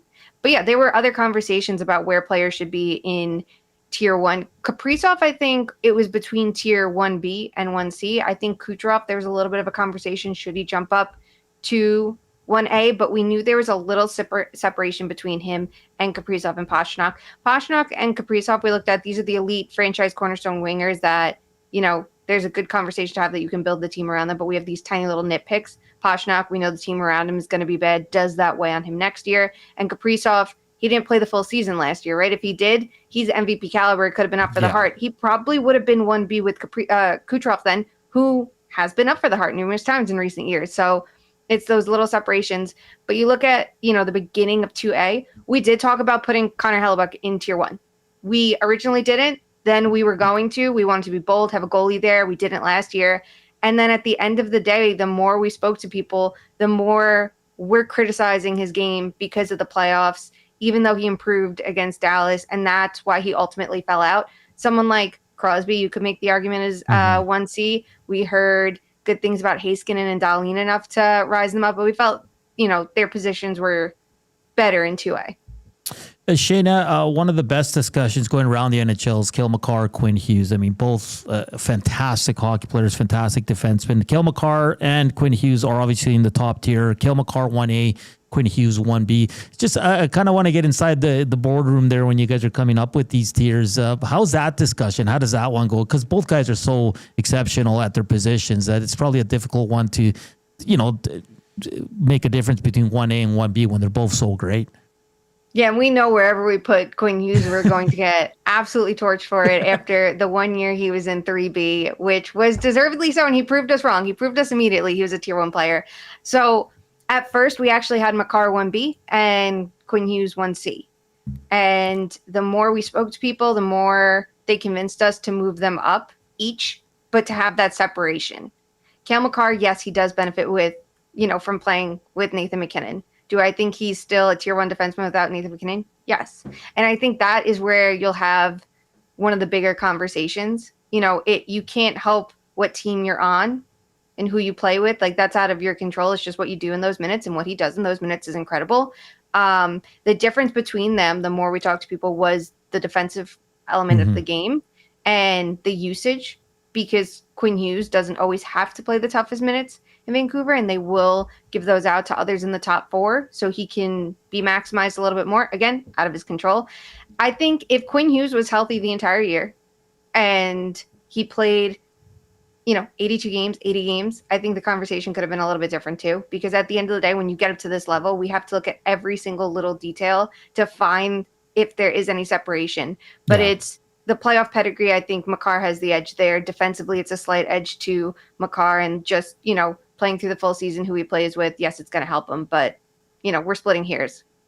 Shayna, are you asking the general managers, executives, coaches about their own players, or are you inquiring about players maybe not on their team and getting unbiased kind of views? We hand them the list and say, tell us where we're wrong, pretty much, to start, and let them go from there. And then we have specific questions along the way, right? They might give us feedback on a player, now we're going to ask them, but we might also have our own questions. We do talk to people about, their own players, but it makes sense to, in the sense that every single person is going to be biased. Like, we all inherently are. Obviously, if you work for a team, you have a connection with the player, you're going to be, right? Yeah. If you're talking to someone from the Edmonton Oilers, they're probably going to tell you that Ryan Nugent-Hopkins is so much better than last year showed, right? Like, that's just the way this works. But everybody's going to have their bias too. So I think that balances it out a little bit too. But they also might be able to tell you more negative elements about their game. They might be able to pump the brakes or tell you comparables and just make you think about it a little bit differently. So yes, we have to weigh that potential bias as we put our feedback together. Like, this came from this person, and obviously they have a connection with this player. But generally speaking, you'll hear okay, let me put my homer hat on, and then they get it out of their system, and then they'll go, okay, now let's really get down to it. So I think we do as good of a job as we can. I'm biased, obviously, in eliminating that. But, you go into it knowing that some people are going to have good things to say about their own guys, as they should, right? Someone has to stand up for them in this and tell us what we're missing. Mm-hmm. Shayna, let's go away from the rankings here, and of course the big story here in Edmonton, and it's nonstop, is Connor McDavid, the extension. When will it happen? From the outside looking in, what have you made of McDavid's comments that he made last week, and then comparing it to kind of what in Minnesota, what they're going through with Kirill Kaprizov, who reportedly turned down an 8-year extension? Just your thoughts on those two players, and we always love to hear from outside this market, because in this market, everybody's kind of freaking out right now. I mean, everyone should be, right? That's the beauty of sports. They should be worried at this point. But I think it's a good thing when this happens. I think this is a league that is not driven enough by star power. I think you see the middle class get overpaid. And I think when someone like Connor McDavid, say he asked for $20 million, you're going to have people say, that's so selfish. How could he do that? You can't win. You can win. If you have Connor McDavid like that, he has earned his right, because you're not complaining when this second pair defenseman has, an $8.5 million contract, nearly as much. Those are the things that are going to be backbreaking when you're building a team, not the $20 million contract. When you have someone at that level, I think very few players are at the level. Obviously, it's those, tier 1 guys, right? Yeah. It's such a short list of those guys who I think can say, this is what I want, and they probably earned every cent of it. I think that's true with Kaprizov. I think it's true with McDavid. And I think it spices things up and makes it a little bit interesting, because you look at the free agent class for next year, and it's incredible, right? There are so many big-name players. And generally speaking, they don't make it to July 1st. It's so boring. Nothing happens, right? All these teams are going to say, we have so much cap space. We have $20 million. We can get Jack Eichel. It's never going to happen, right? So if this is the year something changes and we see these star players kind of take a stand and say, you know what, let's test the waters. Let's explore things. The cap is going up, and we're the ones driving the success of the league. They should, right? And I don't blame either player. It's not like the Oilers are a perfectly built team or the Wild are a perfectly built team. If you're committing the next, say, 8 years of your life to this team. And if you sign the contract before the next CBA kicks in, that's probably what you're getting, right? You need to know the direction is right and that you're making the right decision for yourself and for your career. If I'm Connor McDavid, I'm going fix this goaltending situation before I even have this conversation with you. So it's not easy for anyone, but I wonder if every star player is kind of waiting to see what else happens around the league. You don't want to be the first one, right? Because then you set the tone. Say Mikko Rantanen last year, he takes less than I think we all thought he was going to get. That was now the bar for Mitch Marner. If Marner took more than that to sign with the bad team, Marner was selfish and doing the wrong thing when it's his individual career. He can decide if he's doing the right thing for himself. Oh, great stuff, Shayna. But can you just let our listeners know where they can find your work and kind of the teams you cover? Yeah, you can find my work at The Athletic and the Too Many Men podcast, and I cover a little bit of everything. So if your team's doing really good or really bad, you'll probably be hearing from me. Because you said Islanders, a little bias there towards Sorokin. I mean, I live in New York, so I do. I watch all of the New York teams a little bit more, but I like that I get to have a league-wide view and get to write a little bit about everyone. Awesome. Great stuff. Great article. I really enjoyed reading it last night, and continue the good work, and I'm sure we'll have you on again, Shayna. Thanks for having me. All right. Shayna Golden from The Athletic there. They wrote the NHL Player Tiers 2025-26. Connor McDavid is the undisputed best. Sidney Crosby is agent. Let's go find it at The Athletic, and you can see all the tiers. It's a great breakdown, Joaquin. Just to note, 6 Oilers made it. So Tier 1, Connor McDavid, Leon Draisaitl. Tier 2, Evan Bouchard. No Oilers made Tier 3. Tier 4, Matthias Ekholm, Zach Hyman. And in Tier 5, it was Ryan Nugent Hopkins. And just the top 10 in Tier 1 were Connor McDavid, Leon Draisaitl, Nathan McKinnon, and Cale Makar. They were all 1As. Yeah. And to finish off the list, it was Barkov, Kucherov, Hughes, Matthews. They were 1Bs. And then Kaprizov and Pasternak were 1Cs. So it's a good list. I mean, those are the top 10 for many. So I like what she said about the Connor contract. And I've said it a few times. If he's making $20 million, who cares? It's the other contracts that screwed your team up. Trent Frederick, the Darnell Nurse one. Now that we see it, for what it is.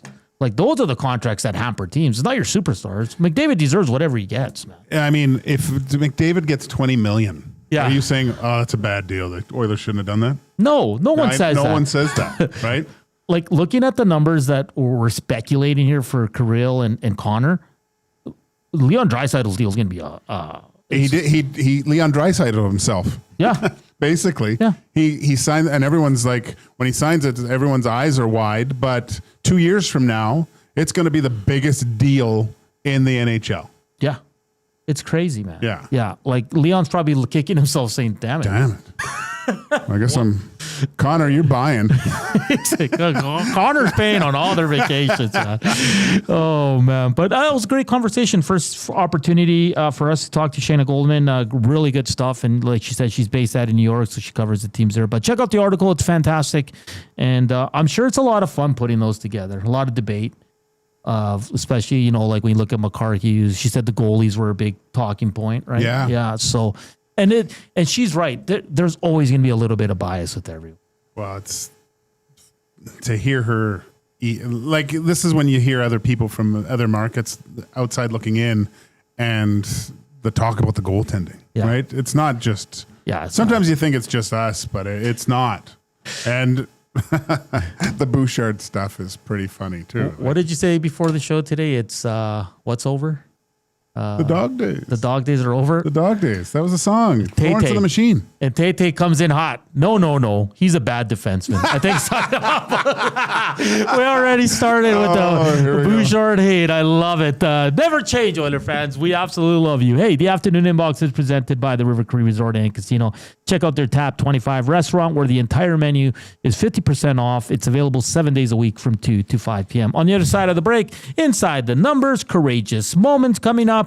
And we'll do the Need for Speed segment as well for Rad Torque Raceway. That's all coming up. Hit us up, Nasty Chat, River Cree inbox.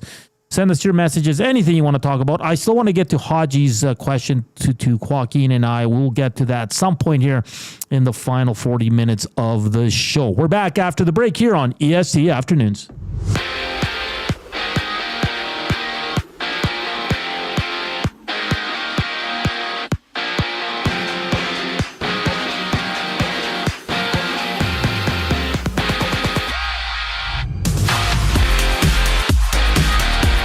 It's a rookie matchup between the Oilers and Flames down at Rogers Place tonight. Puck drop goes at 7 with those two rematching in Calgary on Sunday. And in the NFL, Phillies' Dallas Goedert, Cameron Williams, and Will Shipley are out for Sunday's Super Bowl rematch against the Chiefs. And for the Chiefs, Xavier Worthy continues to recover from his dislocated shoulder injury. He's doubtful to play Sunday. Elsewhere, Dedrick Wise of the Commanders is out for the remainder of the season. He tore his quad last night against the Packers. From Canada, two games dot the CFL slate. Week 15 kicks off when the Bombers and Ticats match up at 5. Chris Streveler starts for Winnipeg before the Lions and Red Blacks go head-to-head at 8 o'clock. And the Jays are in action facing the Orioles for the first of 3 games. First pitch goes just after 5. Chris Bassett gets the ball for the Jays. And right now, 1 game's live. The Cubs hold a 6-4 lead on the Rays in the 6th inning. This sports update is brought to you by the Edmonton Elks. Catch some Double-E football action this season with the Elks' next home game, September 27th, as they battle the Riders. Tickets start at just $20. Get your tickets now at goelks.com. More with Hernan and Joaquin on the other side of the break. I'm Zachary Kubish, keeping you up to date. The Reed Wilkins Show with Jay Milne. The Edmonton Run organizer is Darren Park, who checks in now. What is your story of being involved with the Terry Fox Run? I have brain cancer. They told me that I had a brain tumor. I'd live a year. 2 Terry Fox funded research projects turned into part of my treatment. So, when you wonder where your dollars go, I can say I'm where your dollars go. People like me are still here 13 years later. The Reed Wilkins Show with Jay Milne, weekday afternoon 3 to 6, only on Edmonton Sports Talk, your clear choice for Edmonton sports.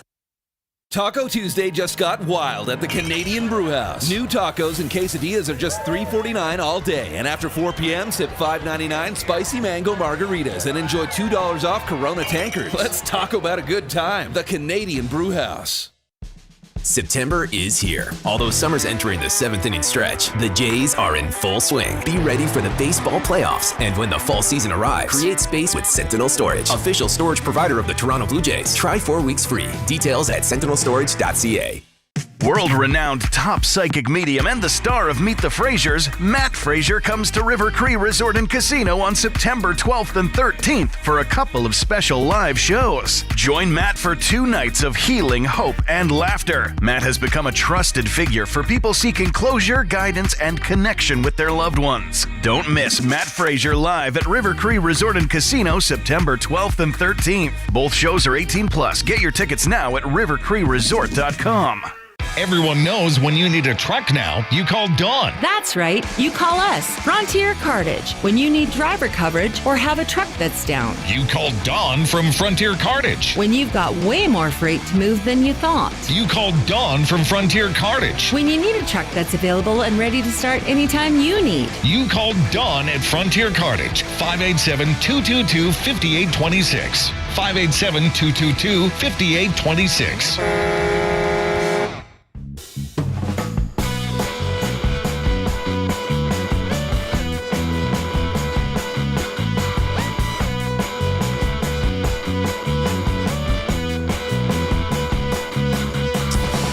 We're back here on EST Afternoons. Joaquin Gage, Hernan Salas, our producer, Zach Kubish, in the house.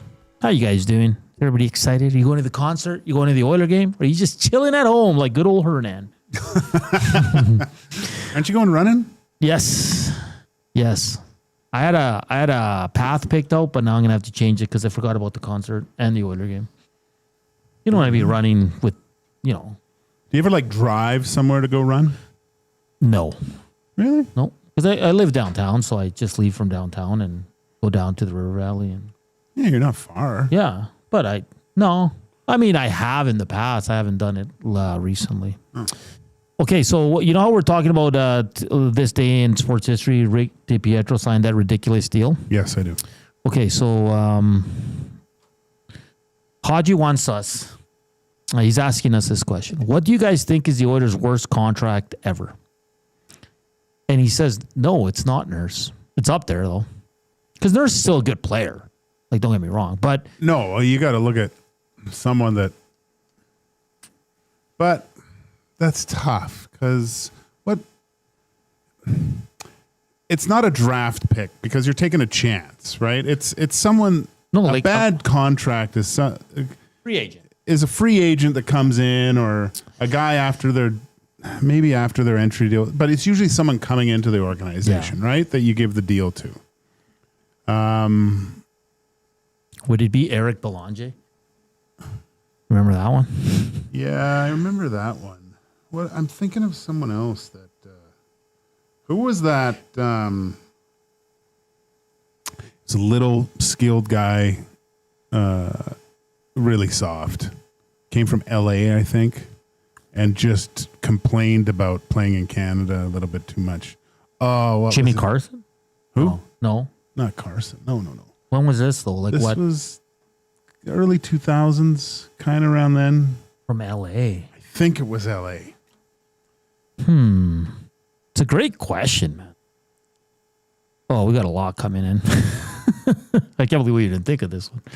Jack Campbell. That could be the worst, man. Lucic from Bronco Nick. See, because he was still good for a couple years. He was okay. He wasn't what you thought he was going to be. No, right? not at all. And neither was Campbell. Campbell was just poor. Reed Wilkins with a good one. Nikita Nikitin. That was a terrible that deal. was tough. But I'm intrigued by your LA person here. Is it? Someone help me out here. Okay, so a forward, 2000. Forward, right shot. Early 2000s? I think, late 2000s, I think. Sullivan. Patrick O'Sullivan. Patrick O'Sullivan. That was terrible. Yeah, he came over in trade. Yeah. Yeah. You know, didn't they sign him, though? No. Okay. I don't know. Would Athanasiou be a bad one? No, because COVID hit. COVID and you hit. couldn't plan for that, Okay. right? Yeah.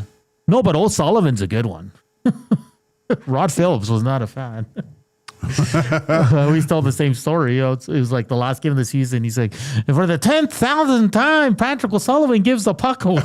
Did he say? Yeah, he said something like that. Yeah, it was great, man. Oh, was he soft? I can't believe he got to the NHL being that soft. And you know what's weird? A lot of people called him out for that. And then he was fighting with a lot of people on Twitter years ago. Yeah. Yeah. Oh, yeah. Yeah. But Then he was toned it touted as down. just a sniper, though. I remember, wasn't it LA he came? He came from LA? I think he came from. Well, let me look. I got to say, Jack, unfortunately, because I was in the camp where. Yeah, you're right, LA. I thought Jack Campbell was going to fix all the Oilers' goaltending issues. Okay, hold on. So he was in LA. He was traded from Carolina with a second-round pick. Oh yeah, to the Edmonton Oilers for Eric Cole.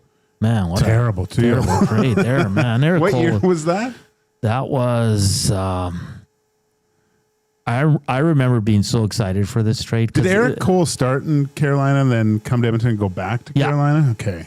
That was the 2009 because it was the trade deadline. They got Patrick O'Sullivan and they got Alish Kodalik. Oh, Kodalik. Yeah. Mark Fane for Maiden O'Neill. Yeah, that was a bad deal. Fainsy. Nothing against Mark Fane, but he was not. No. That was a big payday. What about the goaltender, Fast?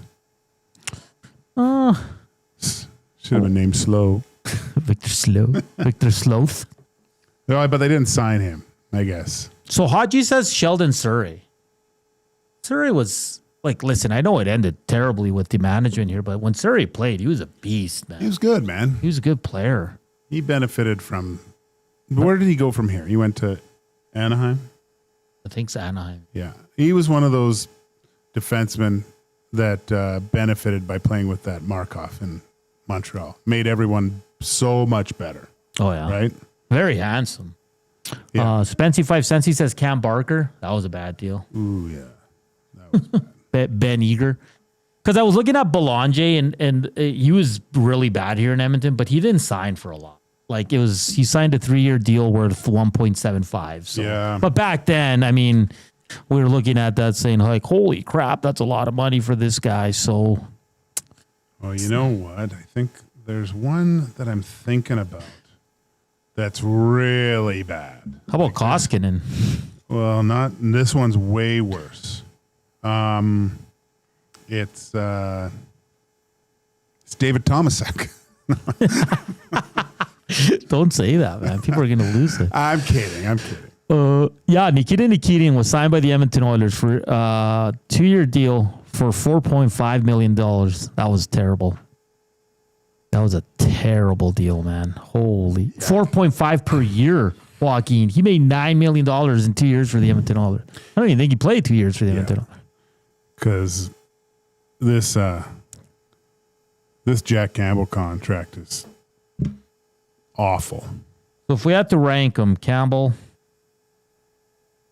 probably Nikitin.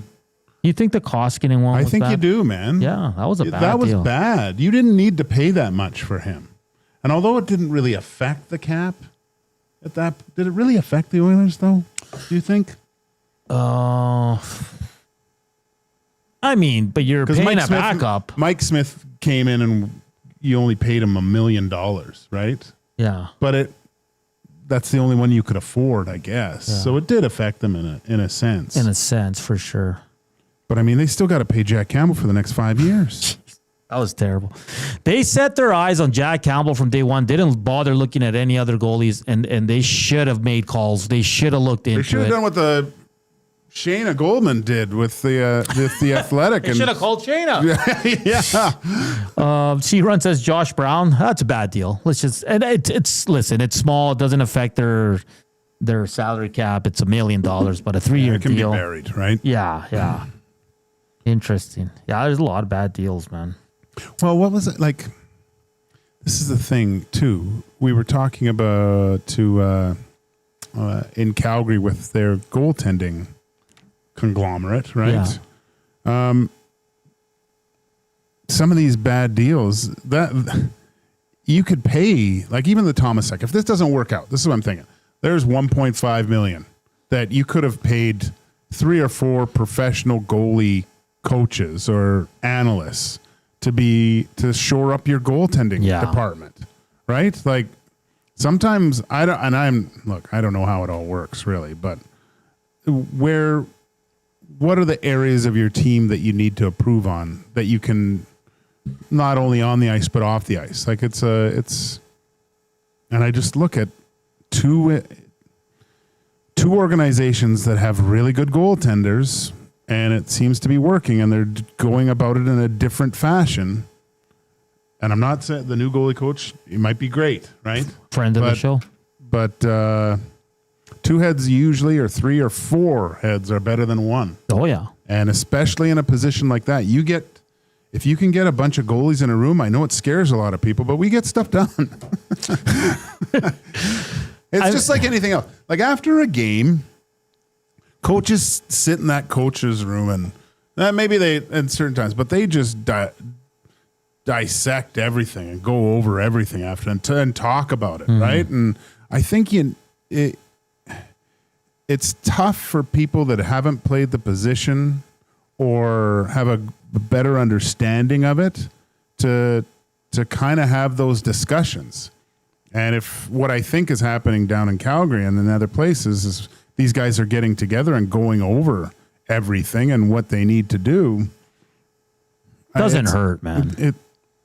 It's not like they're strapped for cash and can't hire a few extra guys. And trust me, I don't want this job, but you don't want I want no part of it.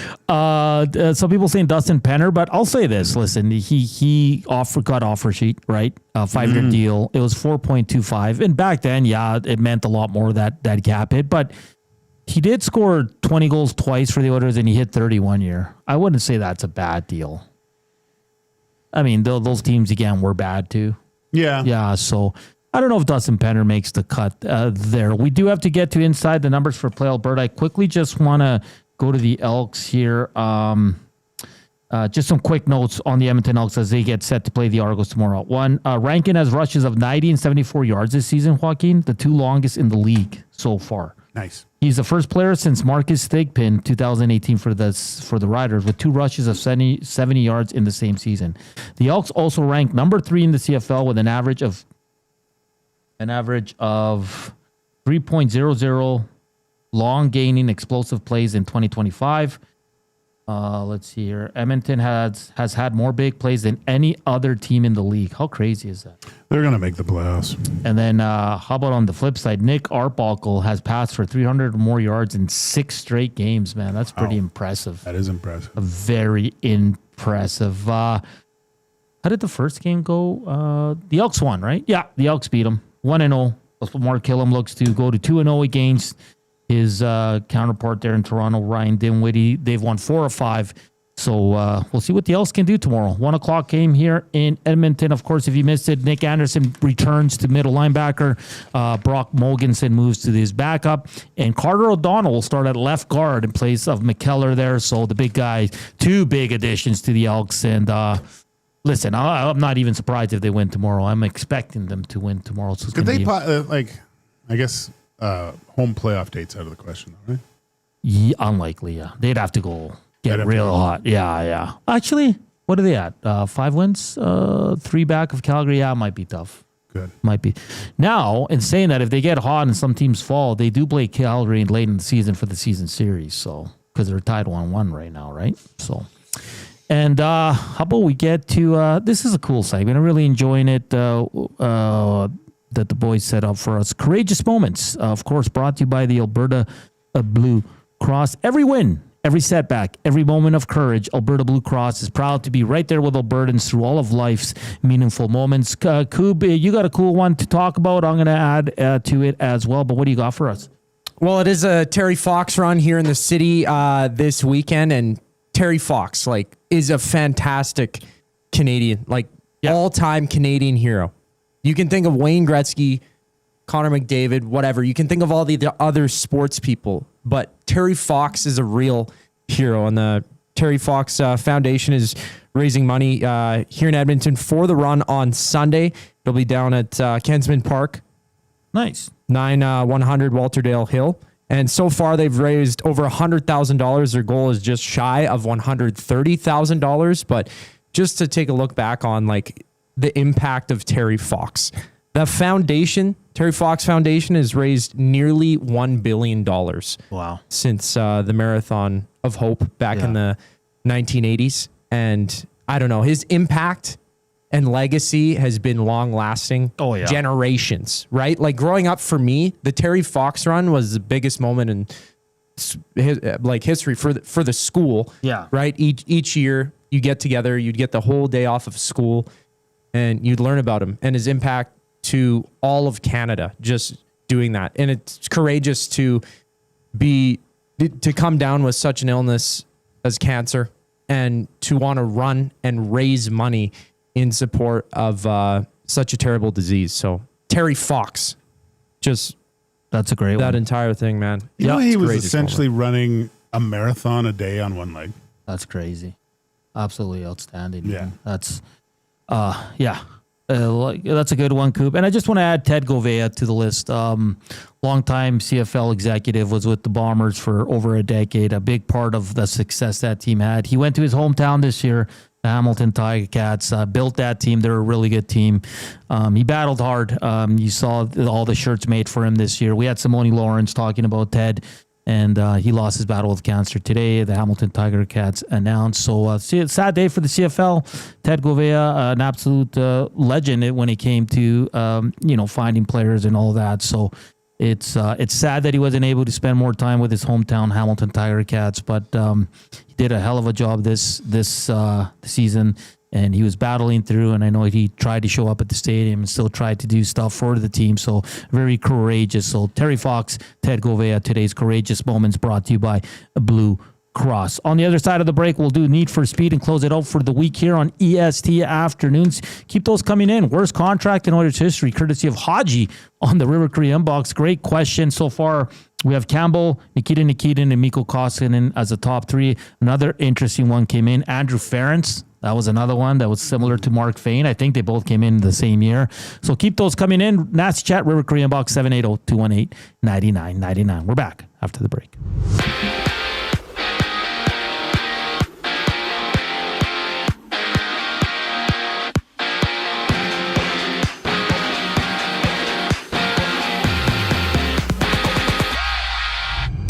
Tonight, Ike Howard, Matt Savoie, and the other Oilers rookies drop the puck against the Flames at Rogers Place with puck drop at 7 o'clock. While from Carstairs, the Oil Kings and Hitmen meet in a preseason matchup for 7 o'clock. Meanwhile, Xavier Worthy of the Chiefs is doubtful for Sunday's matchup against the Eagles with a dislocated shoulder. For the Eagles, Dallas Goddard, Will Shipley, and Cameron Williams are out for that Sunday game. In other news, Washington's Dedrick Wise suffered a season-ending quad injury last night against the Packers. And there's a doubleheader in the CFL. Blue Bombers take on the Ticats at 5. Chris Strevler gets the start for Winnipeg, while Ottawa visits BC for 8 o'clock kickoff. And staying out east, the Jays meet the Orioles for their season series opener just after 5. Chris Bassett, the starter for Toronto. Trevor Rogers gets a nod for Baltimore. Right now, bottom of the 7th, the Rays are down 6-4 to the Cubs. This sports update is brought to you by Windsor Plywood Leduc, locally owned and operated since 1993. They're more than just plywood. They offer everything from doors and flooring to decking, fencing, and custom millwork. Windsor Plywood Leduc. They're the experts you need to know. Need for Speed. The final segment of EST Afternoons brings us back after the break. I'm Zachary Kubish, and you're up to date. Wing showdown time at the Canadian Brewhouse. Creamy street corn goes head-to-head with Mexican chili lime. 2 bold flavors battling for your taste buds. Grab them anytime, or just 69 cents every Wing Wednesday. The Canadian Brewhouse. Our house is your house. You've heard the name, but what does it mean? For over 66 years, William Huff Advertising has supplied signage from screen printing to digital to LED with design, production, and install in-house. It's a one-stop shop for all your signage needs. Edmonton owned and operated, William Huff has been trusted by the biggest companies and teams in the City of Champions and many others across the country to do the job. If you're looking for a way to get the word out about your company or event, they are the answer. Go to www.williamhuff.com. Their results speak for themselves. The leaves are turning, and just like golf season, time is running out to get in on Play Alberta's biggest offer ever. For a limited time only, new players can get up to a $1,000 casino bonus when they sign up. There's never been a better time to join the fun. Visit playalberta.ca today to get started with casino, sports, and lottery all in one app. Must be 18 plus to play. Remember, if you gamble, please use your game sense. World-renowned top psychic medium and the star of Meet the Frasers, Matt Fraser comes to River Cree Resort and Casino on September 12th and 13th for a couple of special live shows. Join Matt for 2 nights of healing, hope, and laughter. Matt has become a trusted figure for people seeking closure, guidance, and connection with their loved ones. Don't miss Matt Fraser live at River Cree Resort and Casino September 12th and 13th. Both shows are 18 plus. Get your tickets now at rivercreeresort.com.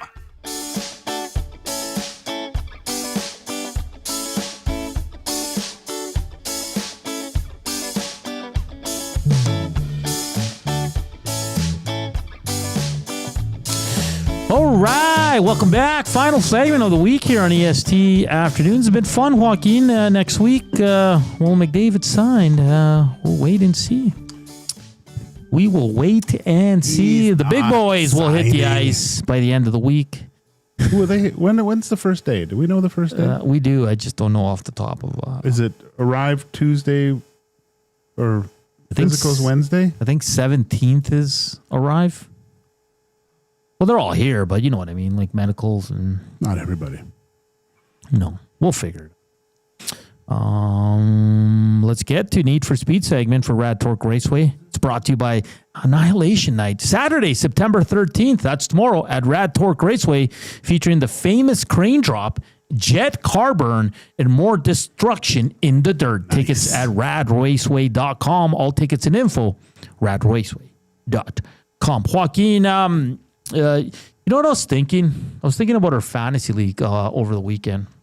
And I know it's cool to have all the guys here, but like Dusty doesn't check his lineups. No. Tommy doesn't. Eric doesn't. Maybe it'll just be us next. So maybe we if our colleagues, our friends here from EST don't want to join, well, how about we open spots for nasties that wanna? Yeah, I know. That's what we're gonna do. Are you cool with that? For the rest of the year? No, like next season. Oh yeah. We can't do it now, right? No. There's a cool little thing where you can go kind of more fantasy like head-to-head matches too. Yeah. We could have. Yeah, we can try a different format. We could try something different. Yeah. It's, we're kind of, because it's our first year. I know our way out. Raider Jesse wanted in. Yeah. We got a lot of applications. So, like, say 5 of the guys here don't want to do it anymore. I'll kick those bums out anyway. We can bring in the 5 nasties, and we can do something different, not resumes, but we can do another, like, contest or something to get in. Let's do it. And I just thought that's the way to go. Yeah, I think so. Good call. We'll kick Barry out, though. Yeah, he's done. He sits first. Cassian second. Luciano third. Doug. Van Owen fourth. Lieutenant Sweet Lotus shirt, though. Yeah. Lieutenant Eric's fifth. He hasn't checked his team once, which is amazing. Cassian sixth. Barry seventh. I'm 8th, 9th, and you're 10th. Look at that, eh? Yeah, I know. That some people, it bugs me that the other people are ahead of me, but because I'm trying to wheel and deal, and I have not been successful this year. It's been. I'll be honest. Like because we're on the F1 site fantasy, it's tough, man. It is hard. It's very hard.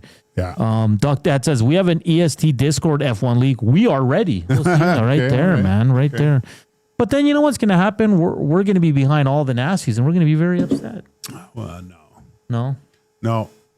It'll be. You know what? It'll be fun next year because no one knows what's going to happen, and you're going to get the points are going to be, I think, a lot more difficult because I remember when those regulations, the reliability of the cars, like so many cars were cacking out. It's going to be different, yeah, because the power units are all new. They have to learn this whole new way. And you're gonna have another team join the fray, right? Cadillac. Yeah, I know. Yeah. It's gonna be fun, man. It'll be awesome. Yeah, it's a good stretch. Although we don't have a race this weekend, it's this last stretch is fun. Azerbaijan, Baku. That goes longest straight. I think it's a street circuit. Well, you can pass on that straight. It's really long. Yeah. You know what's a good race that I like watching is the Vegas race. Yeah. It actually has some good racing in that. It'll be in Dallas soon, right? Yeah. Yeah. That's a good one. Not Dallas. Isn't it Dallas? No, it's in Texas, but it's in isn't it outside of Houston? Austin. That's where it is. Yeah, they return on the 19th, so next weekend we'll have more F1. But the last one, of course, Max Verstappen won. I guess he had a crazy qualifying lap. It's just unreal. The whole McLaren thing about letting Lando through. Oh, yeah.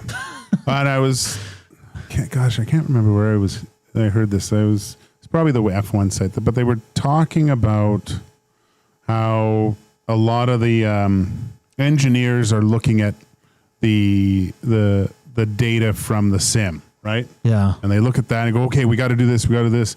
And the feedback from the drivers themselves is sometimes different. So in this race, it was like, we need more downforce. We need more back wing. And Max was like, no, I don't want that on the car. You can't have that on the car or else I won't be competitive. And lo and behold, they went with what Max said and trim that thing out so it's just a rocket ship while everyone else couldn't keep up with them. I'm looking forward to the end of the season. It's going to be Piastri or Lando. Big point for Lando to finish second ahead of Piastri, and a lot of questions of letting him through, and Piastri handled it, I think, pretty well. He handles everything so well. And then Lando's like, if it was flipped, we would have done the same thing. Yeah, I don't know about that. But I am in, like, the offseason is going to be awesome. Yeah. Right? I saw a report today that Alpine's looking to stick with Colapinto. They just want consistency within their drivers. They don't want to bring in another one. So I don't know how official that is. Too, yeah, right? Of course. I mean... And, like, because he was really good last year. I know. This year, all he does is crash and qualify. He's been in practice, so it's been it's going to be interesting to see. I mean, the biggest spot is the Red Bull second seat. I hope they had a meme of I don't know what it was, but it like two people with Lawson and Sonoda with the Red Bull seat, and they were pushing it, trying to give it to one another. Like no one wants it because that's one of the things. With Max, like the way he develops the car, it's so hard for the second driver to keep up with him. That's so interesting, man. So that's the big one. I mean, Ferrari set, Mercedes will be set. right? McLaren set. Well, Mercedes hasn't signed them yet. No, but all reports lead to the keeping them both. It would be a mistake to get rid of Antonelli. I know he's fading right now, but it's. I'd like to see him at the start of next year. Big Uke says, I friggin' missed the deadline and ran a short-staffed team last week. He's talking about the Discord league. It happens, man. I missed Reed's Pick'em League in the CFL last week. I got 0 points. Or 2 weeks ago. I totally forgot. I was watch that fight this on Netflix. Hopefully it doesn't buffer like crazy. I will tune in. I kind of want to. I'm intrigued. Yeah. We'll see. But lots going on. Elks tomorrow at 1 o'clock, guys. Oilers again today. Take on the Flames rookies, 7 p.m. You want to watch it for free. Calgary Flames will have it on their site, so go there and watch it. You have 2 CFL games tomorrow, 2 tomorrow. You got the NASCAR playoffs. The first round ends tomorrow, so it's going to be really exciting to watch that if you're into that kind of stuff. Sunday, a full slate of NFL games. I mean, did I miss anything? Oh, Canelo Crawford tomorrow night on Netflix. So lots of sports to watch. We want to thank you for listening and watching us all week, and for the thumbs up, and for just hanging out with us. It really means a lot to EST Afternoons. We love you guys. Be safe out there if you're going to the concert tonight or going to the game. Enjoy yourselves. Enjoy this weather. We love you. For Coop, Walk, I'm Hernan. Enjoy the weekend, guys. We'll talk to you Monday. Maybe we'll have a Connor signing next week. Enjoy the weekend. Chowders.